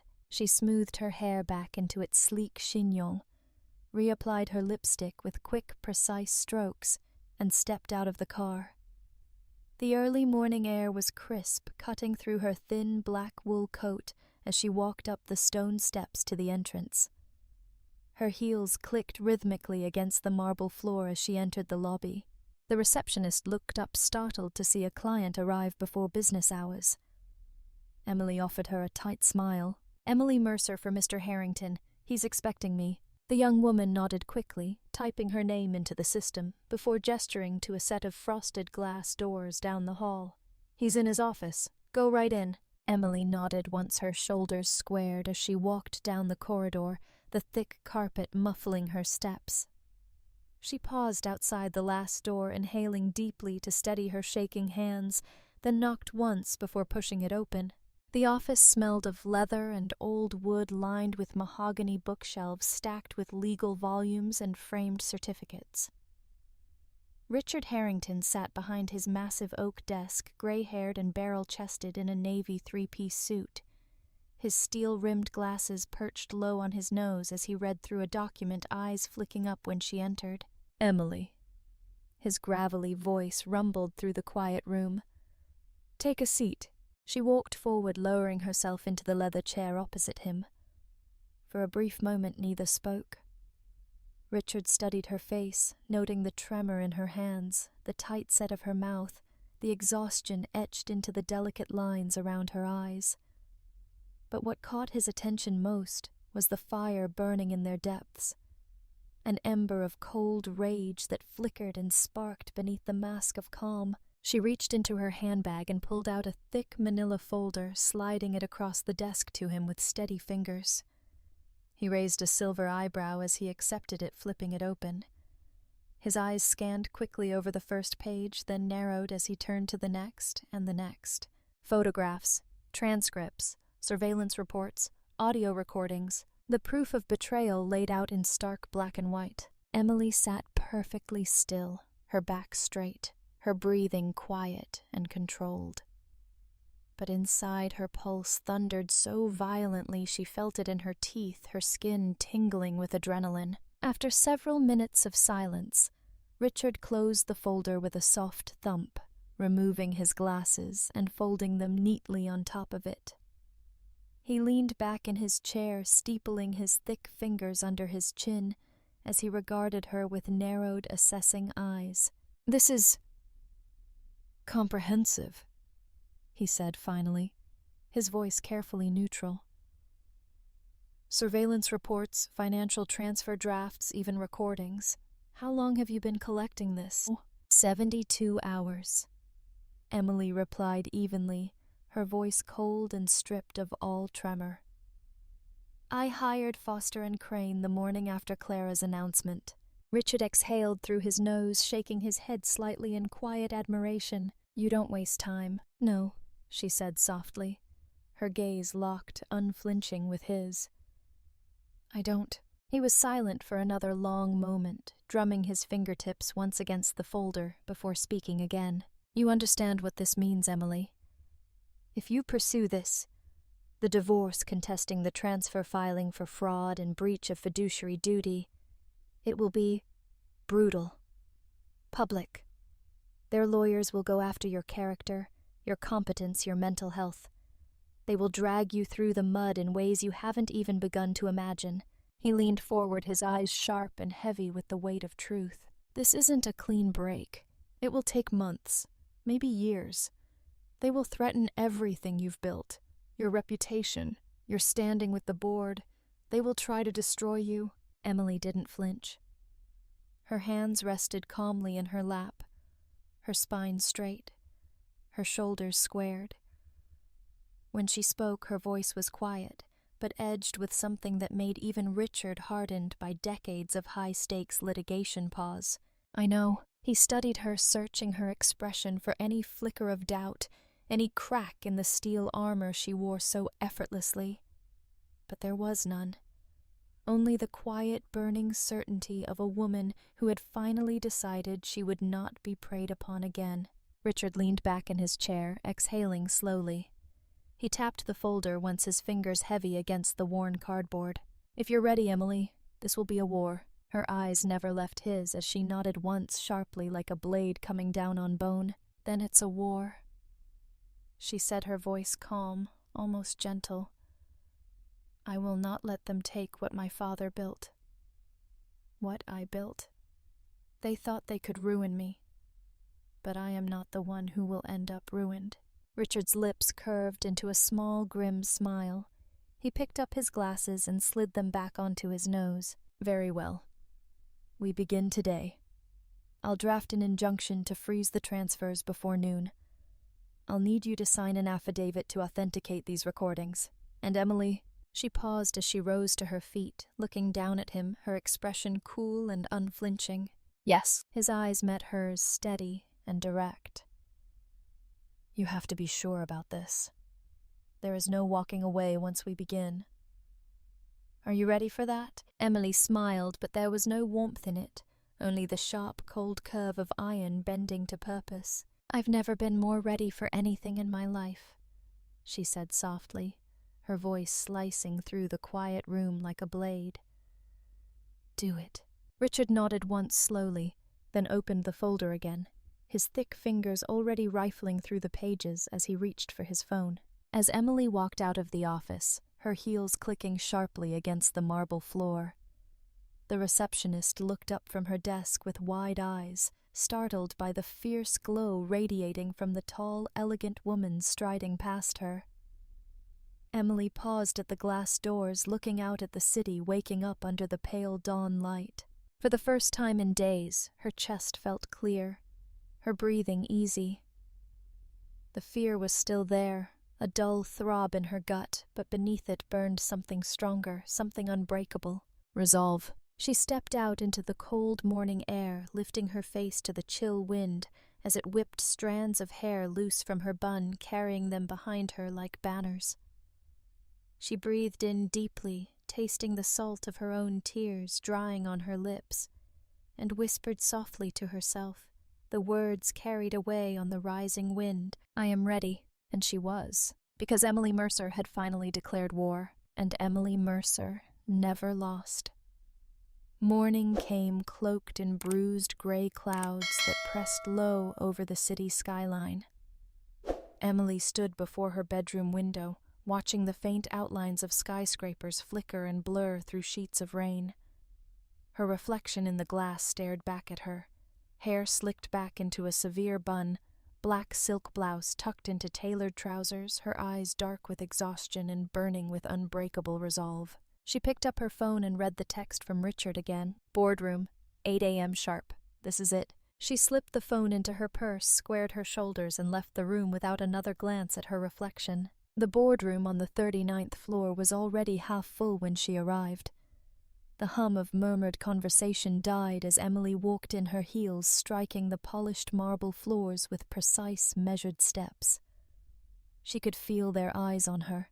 The directors, the CFO, legal counsel, and executive VPs lined along the gleaming mahogany table. Brian sat at the head fingers steepled under his chin, brows drawn tight in a performance of quiet command. Clara was there too, sitting one chair down to his left, dressed in a dove-gray sheath dress that hugged her growing belly.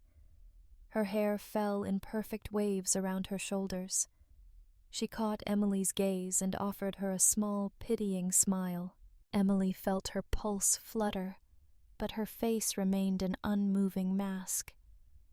She walked to her seat at the opposite end of the table, placed her leather portfolio down before her, and sat with slow, deliberate grace. Richard was already seated beside her, his expression inscrutable as he riffled through a stack of printed documents. The chairman, an elderly man with thin silver hair combed precisely back, cleared his throat. Ms. Mercer, you requested this emergency meeting. We were informed it concerns matters of corporate governance. Please proceed. Emily's eyes flickered briefly to Brian.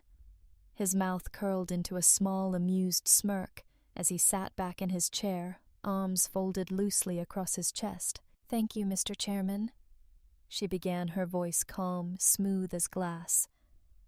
I appreciate the board's time this morning. She opened her portfolio and withdrew a thin sheaf of stapled documents, distributing copies to each director as Richard handed them down the line. Brian shifted slightly, his smirk faltering as he accepted his copy.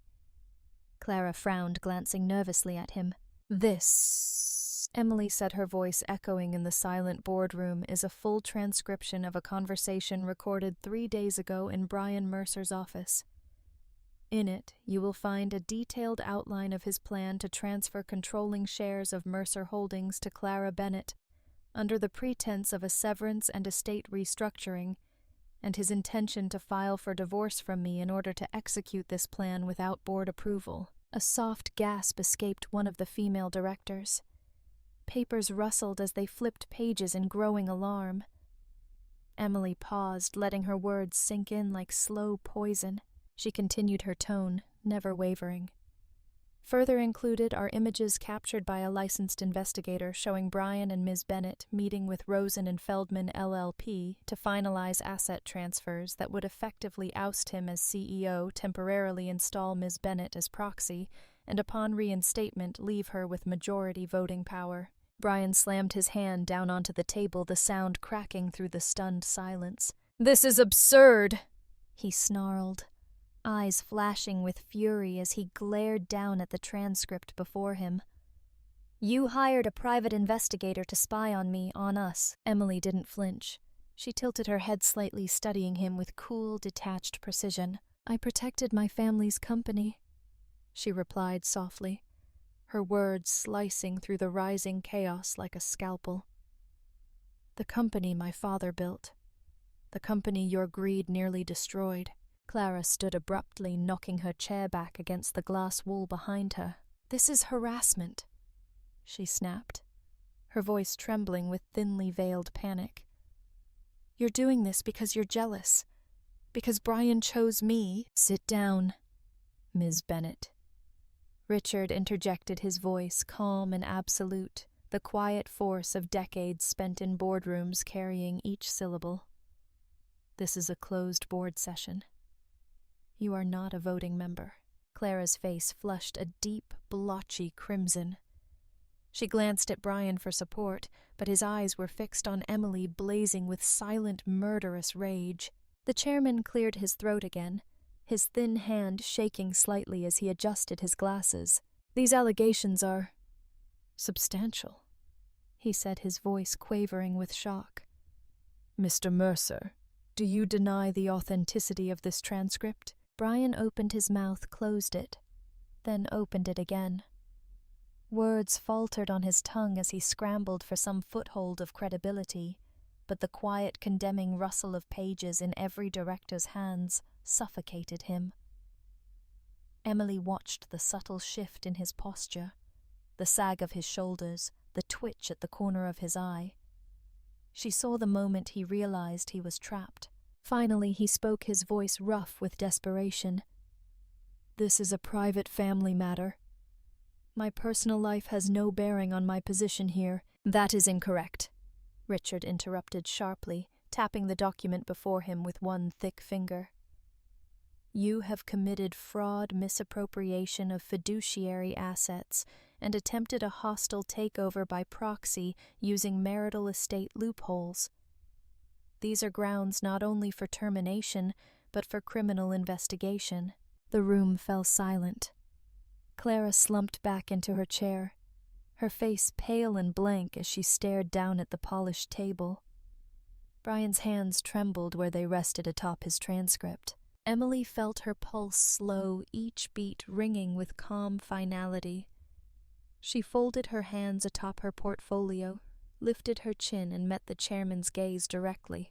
I motion for an immediate vote to remove Brian Mercer as CEO and suspend his directorial privileges pending formal investigation, she said, her voice clear, unwavering. Effective immediately. The chairman looked around the table. One by one, directors nodded, their expressions somber, some tinged with pity, others with grim satisfaction. All in favor, he said, raising his own hand. Hands rose around the table like silent white flags of surrender. Brian's breath left him in a ragged exhale. He slumped forward in his chair, staring down at the table as if he could will himself invisible. Clara buried her face in her hands, her shoulders shaking with silent sobs. Emily stood gathering her portfolio, her movements calm and deliberate. She felt none of the triumph she had once thought this moment would bring. There was only exhaustion, and beneath it a quiet iron resolve. As she turned to leave the boardroom, her gaze met Brian's one last time. His eyes were wide, stunned, broken. She paused, tilting her head slightly, and whispered so softly only he could hear, "You underestimated me." Then she walked out the door, closing behind her with a quiet click that echoed through the silent, stunned room, like the ceiling of a tomb. Brian's footsteps thundered down the marble corridor, each strike echoing off the glass and steel walls like the war drums of something savage. Emily didn't turn as she walked steadily toward the elevator, her heels clicking with composed, unhurried precision, her leather portfolio tucked neatly under her arm. "Emily," he roared behind her, his voice rough with a fury that sent shivers through the staff, quietly pretending not to hear. "Emily, you think you can do this to me? To us?" She pressed the elevator button and waited, her face calm, her eyes fixed on the glowing numbers counting down from the top floor. His hand clamped down on her shoulder, hard, jerking her around. She stumbled back a half step, clutching the portfolio to her chest as Brian towered over her, his face flushed, dark red veins bulging at his temple. "You bitch!"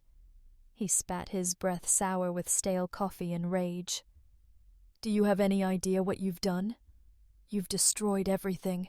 His hand swung back, fingers curling into a trembling claw.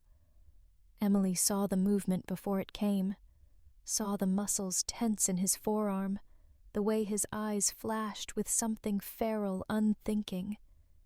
Time slowed around her, the world narrowing to the sharp, silent arc of his arm, slicing through the space between them. And then there was movement, a blur of black suit and gloved hands as the two security guards stationed by the boardroom doors lunged forward. One grabbed Brian's wrist mid-strike, wrenching his arm back behind him, while the other stepped between them, shielding Emily with his broad back. "Mr. Mercer," the guard holding his arm grunted, his voice calm and firm despite Brian's struggles. "You need to calm down." "Sir, get your hands off me!" Brian roared, his voice cracking with rage and desperation. His eyes darted around the hallway, wild and unfocused, sweat beading at his hairline. "Do you know who I am? Get your hands off me, goddammit." Emily stood perfectly still, her chest rising and falling with quiet, measured breaths. She didn't flinch, didn't blink. She simply looked at him, her expression calm and cold like an ocean frozen over in winter. "Escort him out of this building," she said quietly, her voice carrying with sharp authority. "Ensure his access cards are revoked by the time he reaches the lobby." "Yes, Ms. Mercer," the guards replied in unison, each gripping Brian tighter as he struggled and cursed, his words devolving into incoherent growls of fury. As they dragged him backward down the hall, his eyes locked with hers one final time, wide and glassy with rage, betrayal, and a flicker of something that almost looked like grief. Almost. "You'll regret this," he spat, his voice ragged. "You hear me, Emily? You'll regret this. I made you." She tilted her head slightly, watching him with quiet, detached pity. "No," she murmured so softly he barely heard her over his own curses. "You just thought you did." The elevator doors slid open behind her. She stepped inside, turned to face the hall, and her eyes fell on Clara.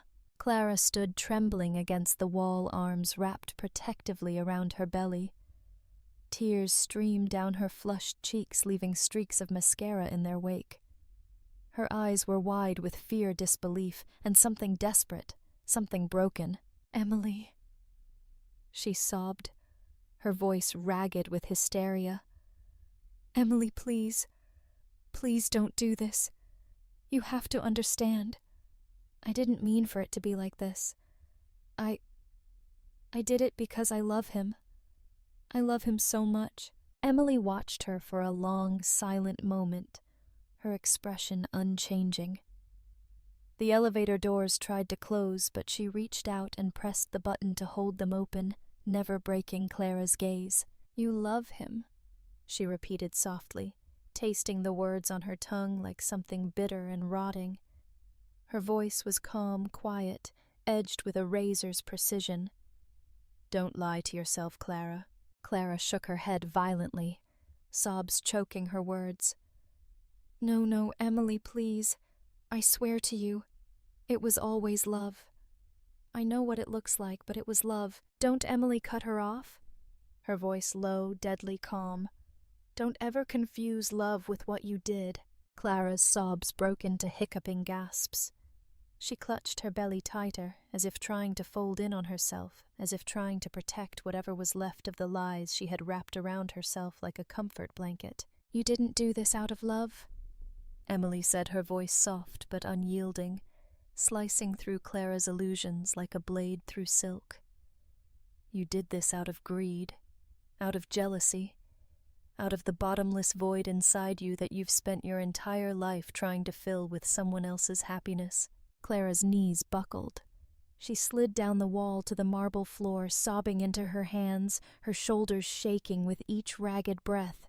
Emily watched her for a moment longer, her gaze distant, impassive, untouched by pity. Then she released the hold button. The elevator doors slid closed with a quiet, decisive whisper, severing the image of Clara collapsed on the cold marble. As the elevator descended, Emily closed her eyes and leaned back against the steel wall, exhaling a slow, shuddering breath. Her hands trembled where they clutched the portfolio to her chest. Her heart pounded so violently it echoed in her ears, drowning out everything else. For a brief, fleeting moment, tears threatened to rise, but she swallowed them down, forcing her breathing to steady. When the doors opened to the lobby, she stepped out into the cold, echoing marble space, her heels clicking with quiet finality. Staff paused to watch her pass, their eyes wide with something that flickered between fear and awe. She didn't see them. She didn't see anything except the path in front of her. Outside, the sky had turned a hard, merciless gray rain, falling in thin, icy needles that pierced her skin as she stepped into the storm. She tilted her face up to the sky, letting the freezing rain wash over her, letting it soak through her hair, her blouse, her bones. And in that moment, beneath the steel towers and gray sky, Emily Mercer felt something inside her settle. Something shift into place with quiet, devastating certainty. It was done. They were undone. But she was just beginning. The hospital room smelled of antiseptic and wilted lilies. Clara lay curled on her side on the narrow bed knees pulled up toward her chest, an IV line snaking from her arm to the machine that beeped quietly beside her. The curtains were drawn tight against the midday sun, casting the room in dim, muted shadows. Her hair lay tangled across the pillow, damp with sweat. Her eyes, swollen and bloodshot, stared unblinking at the blank wall in front of her. There was no sound except for her shallow, ragged breaths and the mechanical hiss of oxygen pumping through the wall unit. The baby was gone. Less than an hour after she was wheeled into emergency surgery, the life inside her had slipped away without so much as a single cry to mark its brief existence. She didn't cry. She couldn't. There was nothing left inside her to spill out. only emptiness, a vast, echoing silence where hope had once lived. Brian sat slumped in the uncomfortable vinyl chair beside her bed, elbows resting on his knees, face buried in his hands. His suit was wrinkled shirt, half untucked, dark stains blooming beneath his arms and across his collar. His hair, usually so perfectly styled, hung in damp, greasy strands against his forehead. For the first time in his life, he had no words, no lies, no smooth reassurances. There was nothing left to say that could reverse what had been done. His hands shook as he ran them through his hair, his eyes burning with tears that refused to fall. "Mr. Mercer," the doctor said quietly from the doorway, his voice muffled by the surgical mask still covering his mouth. "We've stabilized her vitals, but she's severely dehydrated. We'll need to keep her for observation for at least 48 hours. Brian didn't respond, didn't look up. The doctor paused, waiting for acknowledgement, then sighed and turned away, leaving them alone in the dim silence. After a long while, Clara spoke, her voice hoarse-thin, stripped of every weapon she had ever wielded. "It's gone," she whispered, her words barely audible. "He's gone." Brian lifted his head, his bloodshot eyes blinking rapidly. "Clara." She flinched at the sound of his voice curling tighter into herself, her shoulders trembling with silent sobs that never reached her eyes. He reached out a trembling hand to touch her arm, but she jerked away violently, her IV line pulling taut with the motion. "Don't," she rasped. "Don't touch me, don't say anything, just go." "Clara," he whispered again, his voice cracking, breaking under the weight of grief and terror, and something darker that churned low in his stomach. "I'm sorry. I'm so sorry." She didn't respond, didn't move. She only stared at the wall, her eyes glassy and unfocused, as if looking into a place beyond this room, beyond him, beyond any hope of return. That night, Brian sat alone at the bar down the street from his old office. The whiskey burned down his throat, pooled hot and heavy in his stomach, and dulled the edges of the spinning room around him. He stared into his glass, watching the amber liquid tremble with each unsteady breath he took. The bartender hovered nearby, polishing a clean glass for the third time, his eyes flicking nervously to Brian's trembling hands and slack jaw. Around him, the low hum of conversation and clink of cutlery rose and fell in gentle waves. But Brian heard none of it. All he could hear was the echo of Clara's voice in that dim hospital room, thin and broken. "He's gone." His phone buzzed on the bar top, vibrating against the wood with a faint, desperate urgency. He glanced at it through bleary eyes. 5 missed calls from Clara, 3 from her mother, 1 from an unknown number. He let it go dark again, lifted the glass to his lips, drank. When the bartender finally cut him off an hour later, Brian stumbled out into the cold night, the world tilting violently beneath his feet. The smell of rotting leaves and wet asphalt filled his nose, clinging to his clothes as he staggered down the alley to the parking lot. He vomited twice before reaching his car, falling to his knees in the gravel, tears mingling with bile as he retched and sobbed into the darkness. He didn't drive home that night. He slept in the back seat, curled into himself like a child, the empty whiskey bottle rolling against the floor mat with every shallow breath. By the time Clara was discharged from the hospital, Brian was gone. She returned to her empty apartment, the echoing silence greeting her like a slap across the face. The baby clothes folded neatly in the wicker basket by her bed. The pale green crib assembled in the corner, waiting for a life that would never arrive. She moved through the rooms like a ghost, touching each tiny shirt, each plush toy, each pastel blanket. Her hands trembling, her vision blurring with tears she could no longer feel.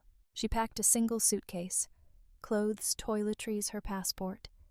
She left the nursery untouched, left the fridge full of unopened prenatal vitamins and fresh produce already wilting in its drawers, left the stack of legal documents from Rosen and Feldman LLP sitting on her kitchen counter, marked with pink sticky notes and paper clips. She left it all. At the airport, she bought a one-way ticket to Portland under her middle name.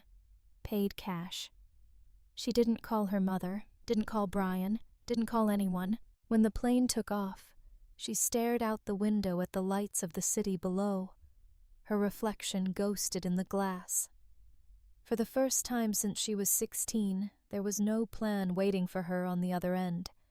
No strategy, no leverage, no carefully cultivated promises to keep her tethered to the power she craved. There was only silence. And in that silence, something inside her finally broke. Back in Charleston, Brian sat in his dark living room, an open bottle of bourbon resting on the coffee table before him, the glass tipped over on its side, empty. The room stank of stale alcohol and sweat. The curtains were drawn tight against the bright morning sun.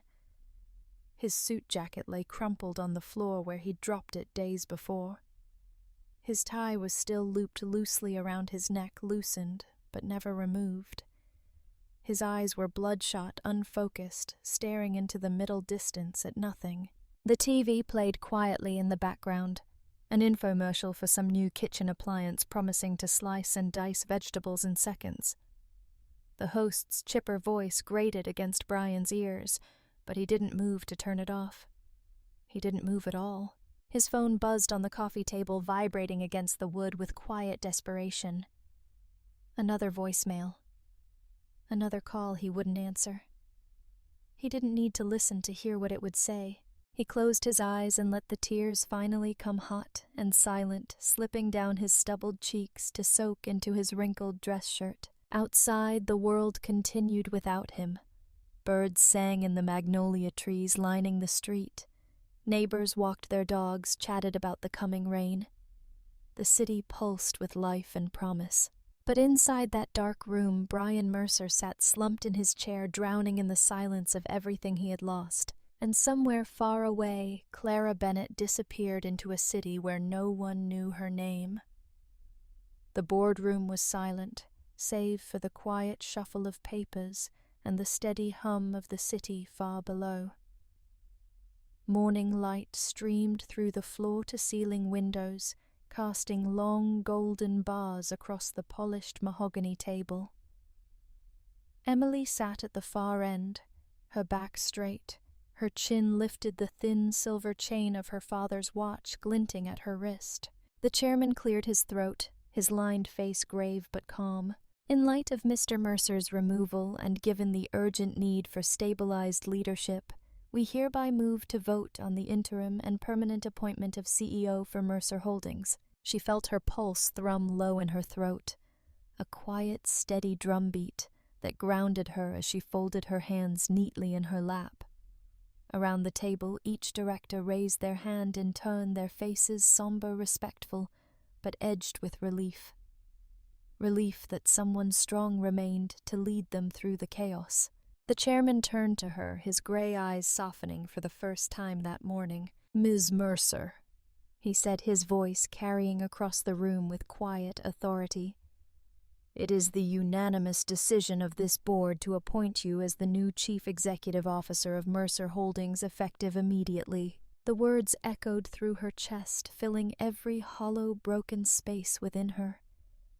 For a brief moment, the edges of her vision blurred as tears pricked hot behind her eyes. But she blinked them back quickly, inhaling a long, quiet breath. "Thank you," she said softly, her voice clear, unwavering. "I will not fail you." They applauded. Quiet, respectful, but genuine. As she stood to shake each of their hands, her father's voice whispered in her memory. "Leadership isn't about being obeyed, Emily. It's about being trusted." And in that moment, she felt his presence beside her, warm and steady, as he had been the day he taught her to ride a bike without training wheels, his large hand firm against her back as she wobbled forward into the world. That evening, Emily returned home to the quiet house on the oak-lined street. She slipped off her heels by the door, feeling the cool wooden floor beneath her aching feet, and stood in the silent foyer for a long moment, listening to the hush of the empty rooms around her. The late sun filtered through the linen curtains in the living room, painting the walls in gold and shadow. Dust motes danced in the slanted light, swirling softly around the framed photos lining the hallway. She walked slowly, one hand trailing along the wall, her fingers brushing each frame as she passed. Her wedding portrait, honeymoon snapshots, smiling holiday photos with Brian and her parents. She paused at the bedroom door.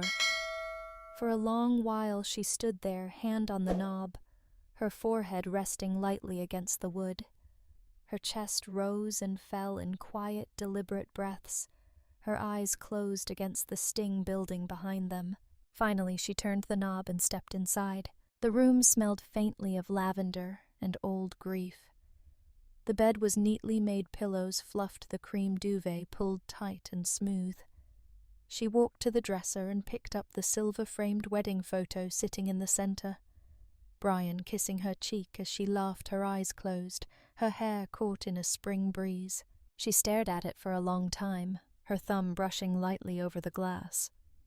Then without a word, she set it face down on the dresser. One by one she moved through the room, removing each framed photo from the walls. Wedding portraits, anniversary dinners, charity galas, where they'd posed arm in arm under glittering chandeliers. She stacked them in a cardboard box by the closet, her movements quiet, methodical, her expression calm and unbroken. When she was done, the walls stood bare and clean, bathed in the pale orange light of dusk. She stood in the center of the room, her arms wrapped lightly around herself, and breathed in the emptiness. Then she reached into her leather satchel, pulled out the framed certificate bearing the embossed seal of Mercer Holdings, and read it once silently. Emily Renee Mercer, Chief Executive Officer. A single tear slipped down her cheek as she crossed the room to the wall opposite the bed and hung it in the center, perfectly aligned. She stepped back, studying it in the fading light, her lips curving into a small, tired smile. From the second box by the door, she pulled out a black and white photograph of her parents on their wedding day. Her father stood behind her mother, his arms wrapped around her waist, both of them laughing at something out of frame. She hung it beside her CEO certificate, aligning their bottom edges with careful precision. There she whispered softly, her voice trembling. "That's better." The room felt different now, lighter, stronger, hers. At dawn, Emily rose before the sun. She stood barefoot by the bedroom window, watching the first thin ribbons of light slip across the dark horizon, painting the quiet city in silver and rose gold. She closed her eyes, inhaling deeply, filling her lungs with the crisp, cold air pouring through the open window. She changed into black leggings and a fitted sports bra, rolling out her yoga mat on the balcony outside her bedroom. The wood slats were cold against her feet as she stepped out into the pink morning, the breeze lifting stray strands of hair from her face. She moved through her sun salutations with steady, deliberate grace, each pose flowing into the next with practiced ease. Her muscles burned softly with each stretch, her breathing deep and even her mind quiet and clear. As she rose into warrior pose facing the rising sun, she felt the strength coiled within her chest, no longer hidden, no longer trembling. After yoga, she laced up her running shoes and jogged down the quiet neighborhood streets, her footsteps pounding a steady rhythm against the pavement. The oak trees arched overhead, their leaves rustling softly in the early morning breeze, the world painted in hues of coral and gold as the sun climbed higher into the sky. She ran past the corner cafe where Brian had proposed Sunday brunch dates they never kept, past the dog park where they used to sit on benches and watch golden retrievers chase tennis balls, past the florist where he bought her lilies each anniversary, long-stemmed and pale white. With each stride, the memories loosened their hold on her chest. Each breath carried away another fragment of grief, another shard of betrayal. By the time she returned home, sweat dripping down her back, her chest burned not with pain, but with something new. Resolve, power, freedom. She stood in front of her house for a long moment, her chest rising and falling in ragged breaths, her pulse hammering in her wrists. The morning sun poured across her face, warming her chilled skin, lighting up the fierce glow in her dark eyes. Emily Mercer had lost everything, and now she had gained herself. The conference hall hummed with quiet anticipation. Rows of white chairs faced a minimalist stage, adorned only with a single banner printed in deep crimson letters, "The Phoenix Foundation, rising from betrayal." Emily stood backstage, her hands folded neatly before her fingers trembling slightly, despite her calm expression. The murmur of the gathered guests filtered through the heavy velvet curtains. Philanthropists, corporate sponsors, journalists, and most importantly, women. Women who sat quietly with their hands clenched in their laps, their eyes flickering with wary hope. Women who knew what it meant to have their hearts torn out by those they trusted most. She inhaled deeply, smoothing down the front of her fitted black sheath dress. At her throat, a delicate pendant glittered, a small diamond encircled by rubies the shape reminiscent of a rising flame. A gift from her mother before she passed. "For protection and courage, my girl." Ms. Mercer, her assistant, whispered from the shadows behind her. "They're ready for you." Emily nodded once, her chin lifting slightly as she stepped out onto the stage. The soft click of her heels echoed through the silent hall, and hundreds of eyes turned to her, their gazes bright with expectation and unspoken pain. She stopped before the sleek podium, resting her hands lightly against its edge. The microphone hummed softly as she leaned in, letting her eyes scan the rows of women before her. Young and old, some in crisp business suits, others in modest dresses. One woman sat in the front row clutching a canvas tote bag printed with daisies. Her shoulders slumped under an invisible weight. Emily swallowed, her throat tightening as her gaze swept over each of them. When she finally spoke, her voice was quiet, clear-cutting through the hush like a blade through silk. "When I was 16, she began, my father told me that betrayal is a lesson, a cruel teacher, a brutal test, but also a forge." She paused, breathing in the silence that followed. "A year ago, I was betrayed by the two people I trusted most in this world. I lost everything, my marriage, my illusions, my sense of safety. But what I gained was something I never expected." Her gaze sharpened, her voice growing stronger, vibrating with quiet power. "I gained clarity. I gained purpose. And I gained the unbreakable truth that betrayal does not define who you are. It defines who they are." A ripple of quiet agreement moved through the hall. Women nodded, eyes bright with tears they refused to shed. Emily felt her chest tighten with a familiar ache, but she forced herself to continue, her voice trembling with conviction. "The Phoenix Foundation exists because I know what it feels like to stand in ashes staring at the wreckage of the life you built. This scholarship is not a handout. It is not pity. It is power. Power to rebuild your education, your career, your independence." She paused, letting the words settle into their hearts like seeds pressed into fertile soil.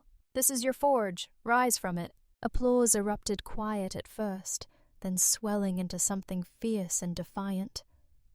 Emily stepped back from the podium, her pulse thrumming with adrenaline as women rose to their feet, clapping with open, unashamed hands.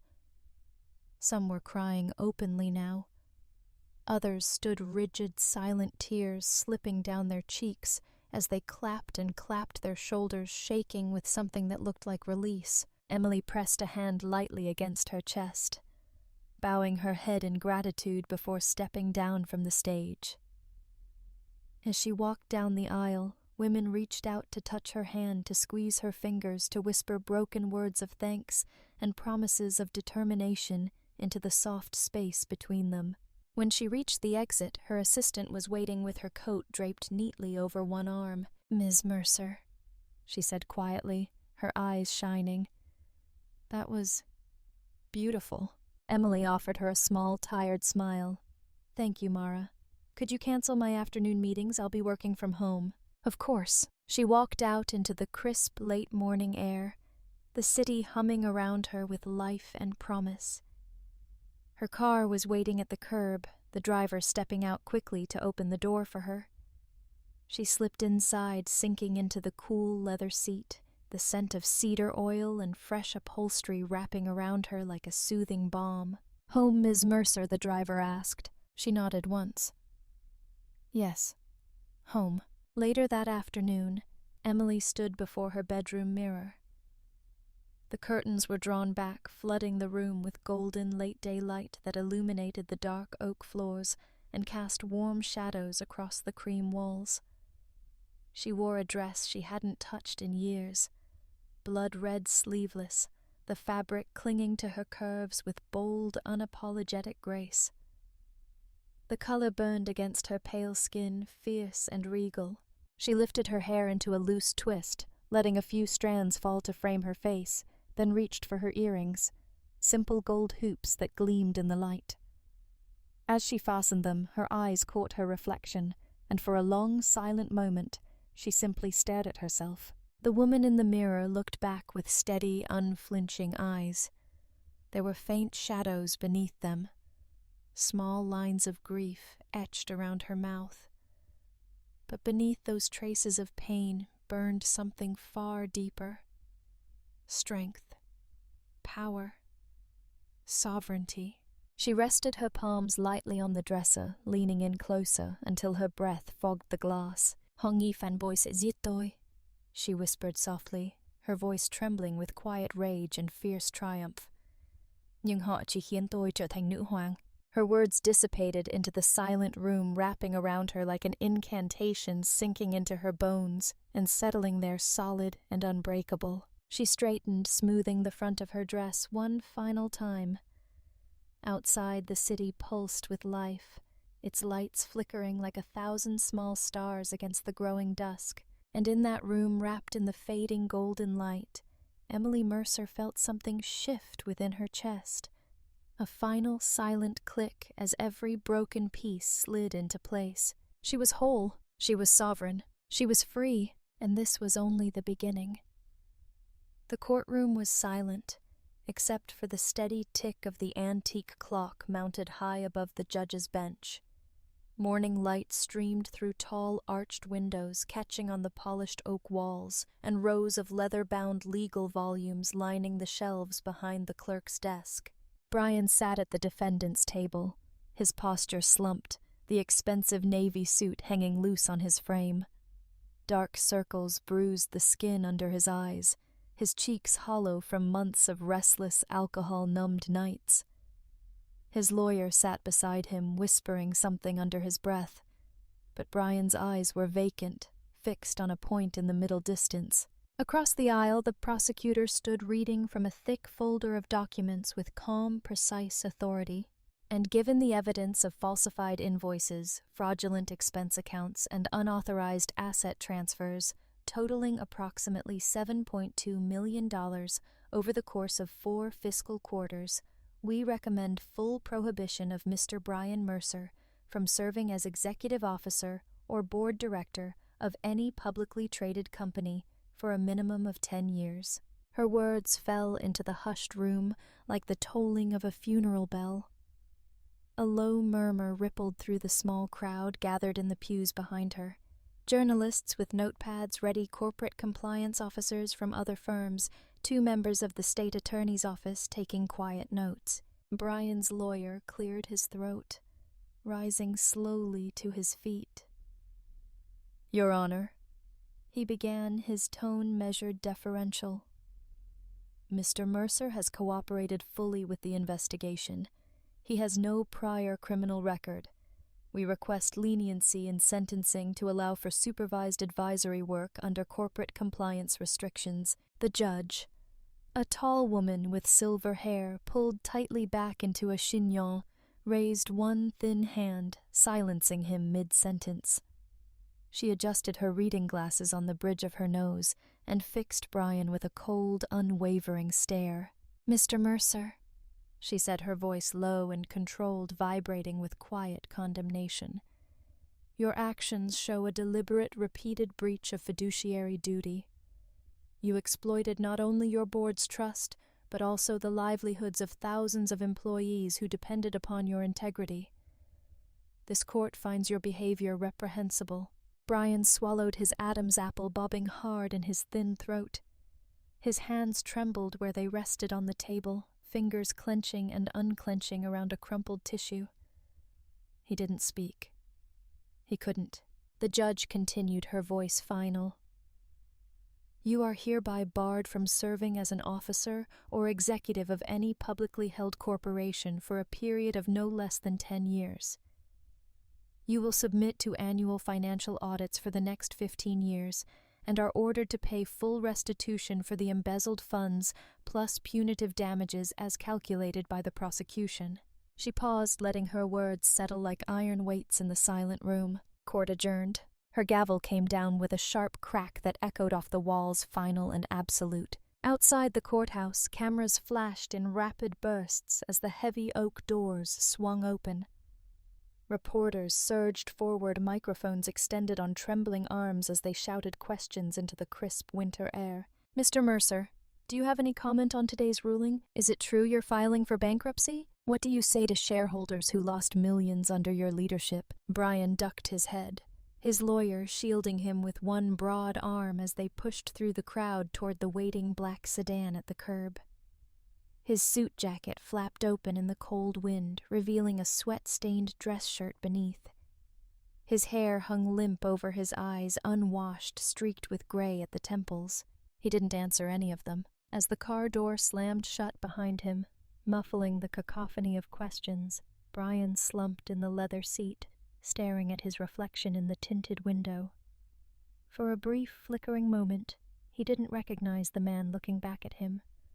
Eyes sunken and glassy jaw unshaven, suit rumpled and reeking faintly of stale whiskey. The driver pulled away from the curb, merging into the mid-morning traffic.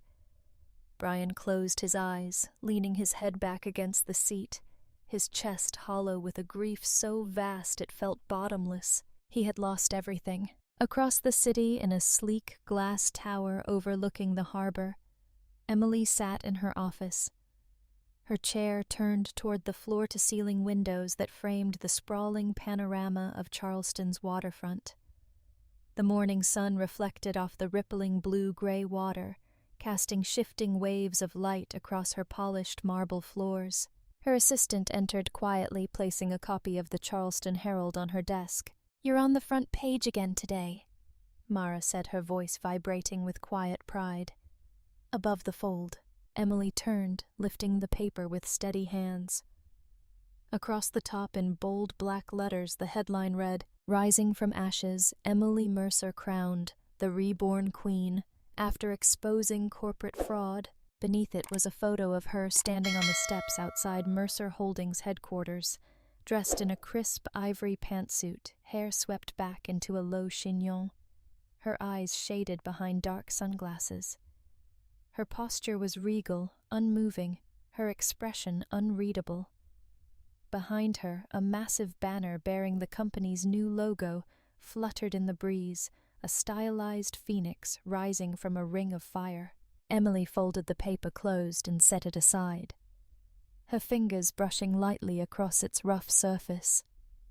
She inhaled deeply, feeling the quiet thrum of her pulse in her wrists. There was no triumph in her chest, no smug satisfaction, only the calm, anchored weight of truth. She turned her gaze back to the window, watching as gulls wheeled and dipped over the water, their wings flashing white against the clear blue sky. For the first time in years, she felt the silence within her filled not with emptiness, but with quiet, radiant power. Brian's downfall had been inevitable the moment he underestimated her. His greed, his arrogance, his willingness to gamble everything on betrayal. These were flaws that had carved his fate long before she exposed them to the world. But her rise was forged not from vengeance but from something far deeper. Resolve, integrity, vision. Behind her on the wall hung a newly framed magazine cover from Forbes Women, emblazoned with her photo, and a single headline in gold block letters, Emily Mercer, the queen who rebuilt herself, and in small print below, founder of the Phoenix Foundation. CEO, survivor, visionary. Emily closed her eyes for a brief moment, pressing her palms together at her heart in silent gratitude to her father, to her mother, to the pain that had torn her apart, and to the woman she had become in its wake. Then she opened her eyes, straightened her spine, and turned back to her desk, where stacks of proposals and policy drafts waited for her signature. There was still so much work to do, and Emily Mercer was just getting started. The auditorium was silent, save for the quiet shuffling of hundreds of people finding their seats, their murmured conversations drifting like ghostly echoes across the high vaulted ceiling. Spotlights cast soft golden pools of light across the wide stage, where a single clear podium stood at the center, framed by velvet curtains the color of midnight. Emily stood backstage, her hands clasped lightly before her, feeling the steady tremor in her fingers. Her assistant Mara hovered nearby, holding a bottle of water with the cap unscrewed. Emily shook her head gently, offering her a small, quiet smile. "I'm okay," she whispered. "Thank you." Mara nodded, her eyes glistening with tears. She blinked away quickly. "They're ready for you." Emily turned toward the stage entrance, inhaling deeply, letting the breath fill her lungs, expand her chest, steady her pulse. As she stepped out into the light, the hum of conversation died instantly. All eyes turned to her, rows upon rows of women and men, students and professionals, CEOs and single mothers, all gathered under the soaring dome to hear her speak. She walked to the podium with quiet, deliberate grace, her crimson dress trailing softly behind her. Her heels clicked against the polished wooden stage, a rhythmic counterpoint to the thunder of her heart. When she reached the microphone, she paused, resting her palms lightly against the clear acrylic, and lifted her gaze to meet theirs. For a moment, she simply looked at them, their expectant eyes, their guarded hope, the quiet pain woven into their tense shoulders and trembling hands clasped in their laps. She saw herself in each of them, the version of her who once sat silently in darkened auditoriums, searching for someone, anyone, to tell her she would survive. When she finally spoke, her voice was soft, low, but carried through the silent hall with crystalline clarity. "When I was betrayed, she began by the man I loved and the sister I trusted. I thought I would die." She paused, letting the words settle into their hearts like stones sinking into water. The truth of them echoed in the silent room, vibrating in the chest of every person watching her. I thought, how could I ever forgive them for what they did to me?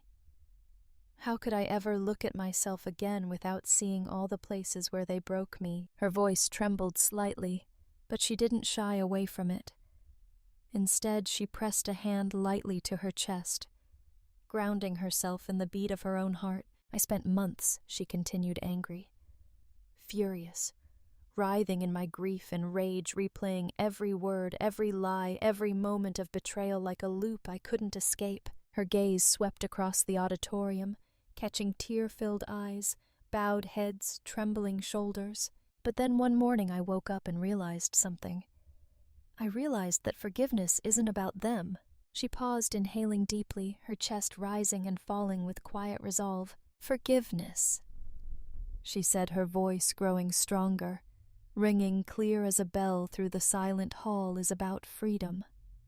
Forgiving them doesn't mean what they did was acceptable. It doesn't mean they deserve your kindness or your mercy."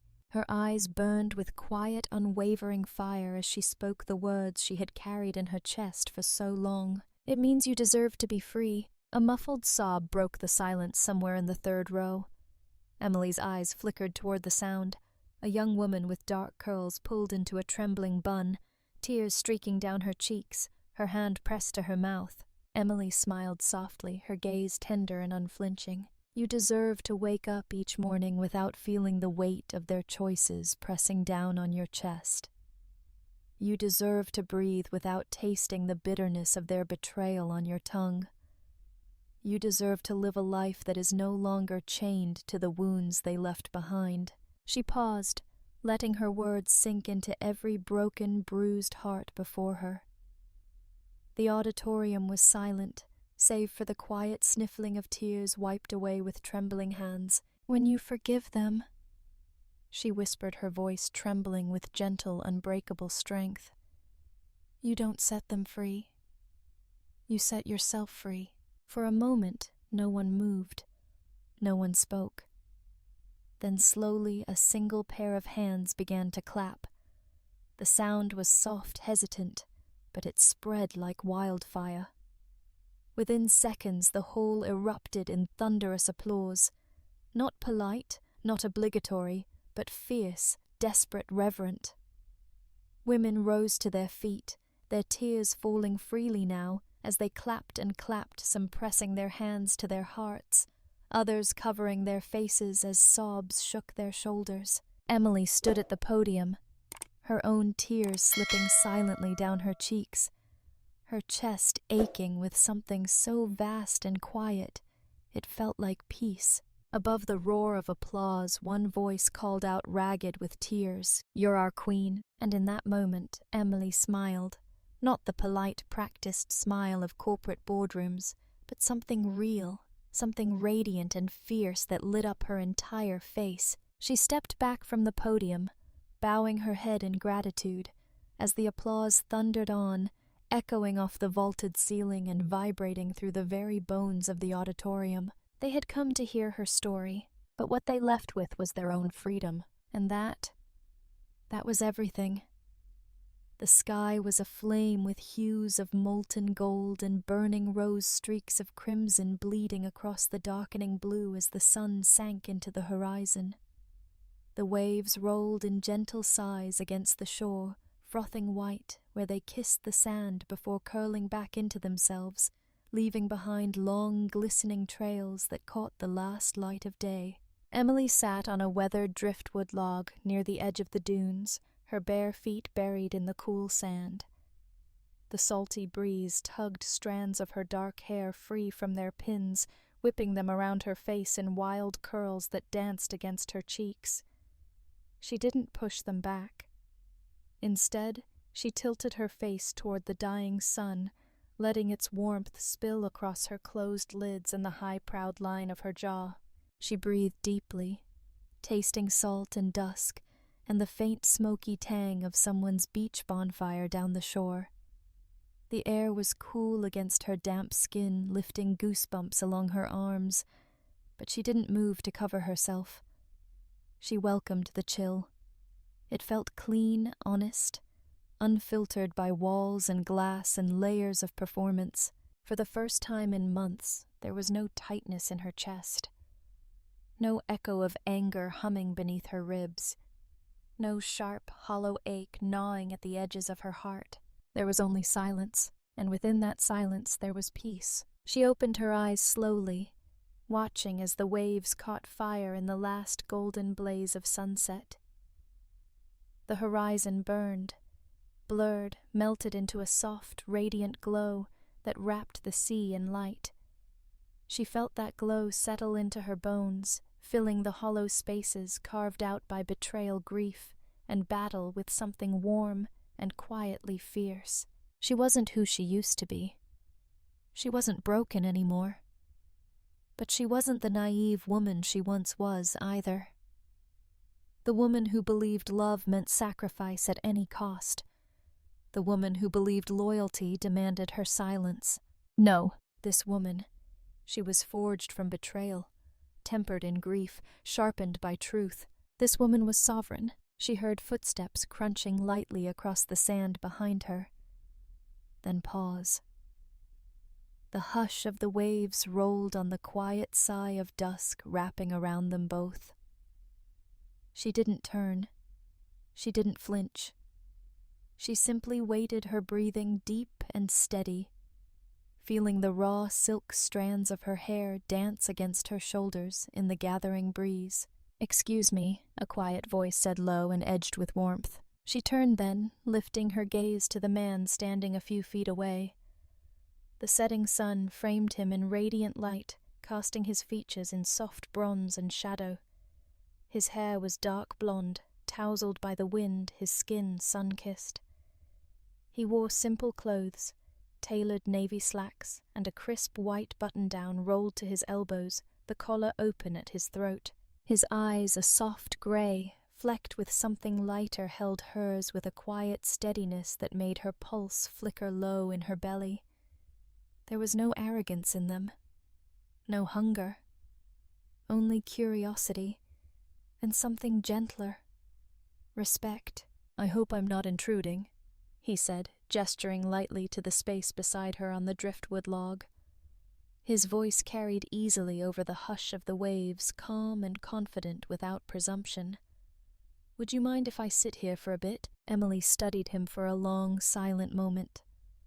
In the past, she might have lowered her gaze demurely, weighed his request against a mental checklist of potential motives, measured her answer for palatability. But not now. Now she let the silence stretch between them like spun gold in the sunset. She held his gaze. Her chin lifted, her eyes calm and unflinching. She saw the subtle shift in his expression, the flicker of surprise, then a small, quiet smile that curved across his lips. Finally, she nodded once slowly and gestured to the empty stretch of driftwood beside her. "Please," she said softly, her voice clear and edged with warmth. "It's a beautiful evening. It would be a shame not to share it." He smiled again. A real smile, small and genuine, that deepened the faint lines at the corners of his eyes. He moved to sit beside her, leaving a respectful distance between them, folding his hands loosely between his knees as he gazed out at the darkening waves. For a long while they sat in silence. The sun slipped below the horizon, leaving behind a sky streaked with deep violet and cobalt. The first stars pricked through the gathering dusk, shimmering faintly above the endless dark ocean. Emily felt the breeze shift cooler now, wrapping around her shoulders like a whisper of the coming night. She closed her eyes and breathed it in, feeling its quiet power settle into her chest. "You come here often?" he asked, finally. His voice soft, almost hesitant, as if unwilling to break the hush that wrapped around them both. "Not as often as I should," she replied, her eyes still closed, her lips curling into a small, tired smile. "But I think I will from now on." He was silent for a moment, then nodded, his gaze fixed on the horizon. "It's a good place to begin again." She turned to look at him, then really look at him, studying the profile of his strong jaw, the quiet intelligence in his eyes, the way his hands rested calmly against his knees. She felt no rush of longing, no frantic hope, only quiet curiosity, only the simple, grounded truth that healing didn't always come in grand gestures or fierce declarations. Sometimes it came in small moments, in silent companionship, in choosing to stay open to the world even when it had tried to break you. She smiled softly, turning her gaze back to the sea. The waves rolled and rolled, dark and gleaming beneath the first stars of night. The breeze lifted her hair from her shoulders, carrying it behind her like a banner in the gathering darkness. She felt his eyes on her, respectful, curious, open, and for the first time in a long, long time she felt no fear, only quiet strength, only calm, only peace. She breathed in deeply, the salty night air filling her lungs, expanding her chest until she felt the ache of it in her bones. The past was done. The pain had carved her into something new, and this moment, this was only the beginning. The moon hung low and full over the dark horizon, casting a shimmering silver path across the quiet sea. The waves rolled in gentle hushes against the shore, each crest glowing faintly under the lunar light, before breaking and slipping back into the endless dark. Emily walked slowly along the water's edge, her bare feet sinking into the damp, cool sand. Each step left behind a fleeting impression quickly washed clean by the incoming tide. The breeze lifted her hair from her shoulders, whipping it around her face in soft, salt-scented tangles. She didn't bother to tame it. Let it fly, she thought. Let it dance wild and free. She wore a simple white linen dress that fluttered lightly around her knees. The thin straps bared her shoulders to the night, and goosebumps rose across her arms where the cool wind kissed her skin. She welcomed the chill. It felt honest, bracing alive. Far up the beach, bonfires flickered in the darkness, their orange glow reflecting against the laughing faces of small gathered crowds. The muffled strains of acoustic guitars and easy laughter drifted across the sand, mingling with the steady whisper of the waves. But Emily didn't turn toward them. She kept walking alone, each footstep carrying her further away from the noise, deeper into the quiet. As she moved, her voice rose softly into the night air, vibrating with something deep and unbreakable. "This isn't where the story ends," she whispered, her words carried away by the breeze out across the dark, rippling water. This is where it begins, is where it... She paused, tipping her face back to gaze up at the moon. Its cold light washed over her upturned features, illuminating the high, proud curve of her cheekbones, the quiet fire in her dark eyes, the faint, knowing smile curling at the corner of her lips. Voiceover. The world tells us that betrayal is the end, that pain is final, that we are defined by the ways others break us. She turned her gaze back to the sea, watching the moonlight ripple and dance along the restless waves. Her chest rose and fell in quiet, deliberate breaths, each inhale filling her lungs with the salty tang of the ocean, each exhale releasing another fragment of pain, another tether to the past. But they're wrong. Betrayal, pain, loss. These are not endings. They are invitations. They are doorways. They are the forge that tempers us into who we are meant to become. She walked forward, feeling the cold water lap at her ankles, swirling around her feet, before slipping away, leaving her skin tingling alive. You cannot control betrayal. You cannot stop others from choosing lies over love, greed over loyalty, fear over truth. But you can choose what comes after. A quiet strength vibrated through her voice, now wrapping around the words like steel wrapped in silk. You can choose how you rise, how you heal, how you build yourself again. Not into what you were before, but into something new, something stronger, something sovereign. She closed her eyes, breathing deeply, feeling her pulse thrumming low in her belly, like the quiet beat of a war drum. The wind lifted her hair back from her face, carrying the scent of salt and seaweed and distant smoke. She felt the chill sink deep into her bones, bracing and clean, and in its wake warmth bloomed. Slow, steady, unbreakable. This isn't where the story ends. She smiled softly, a small, fierce curve of her lips that illuminated her entire face in the moonlight. This is where it begins. Far off in the distance, church bells tolled the hour, their deep, resonant chimes drifting across the sleeping city and out over the silent sea. The notes rippled through the darkness, trembling against the wind, carrying with them a promise of morning. Emily turned back toward the dunes, her footprints trailing behind her in a faint, broken line. Already the incoming tide reached for them, erasing each one with quiet finality, smoothing the sand into a clean, unmarked canvas. She paused, watching as the last trace of her path disappeared under the glittering foam.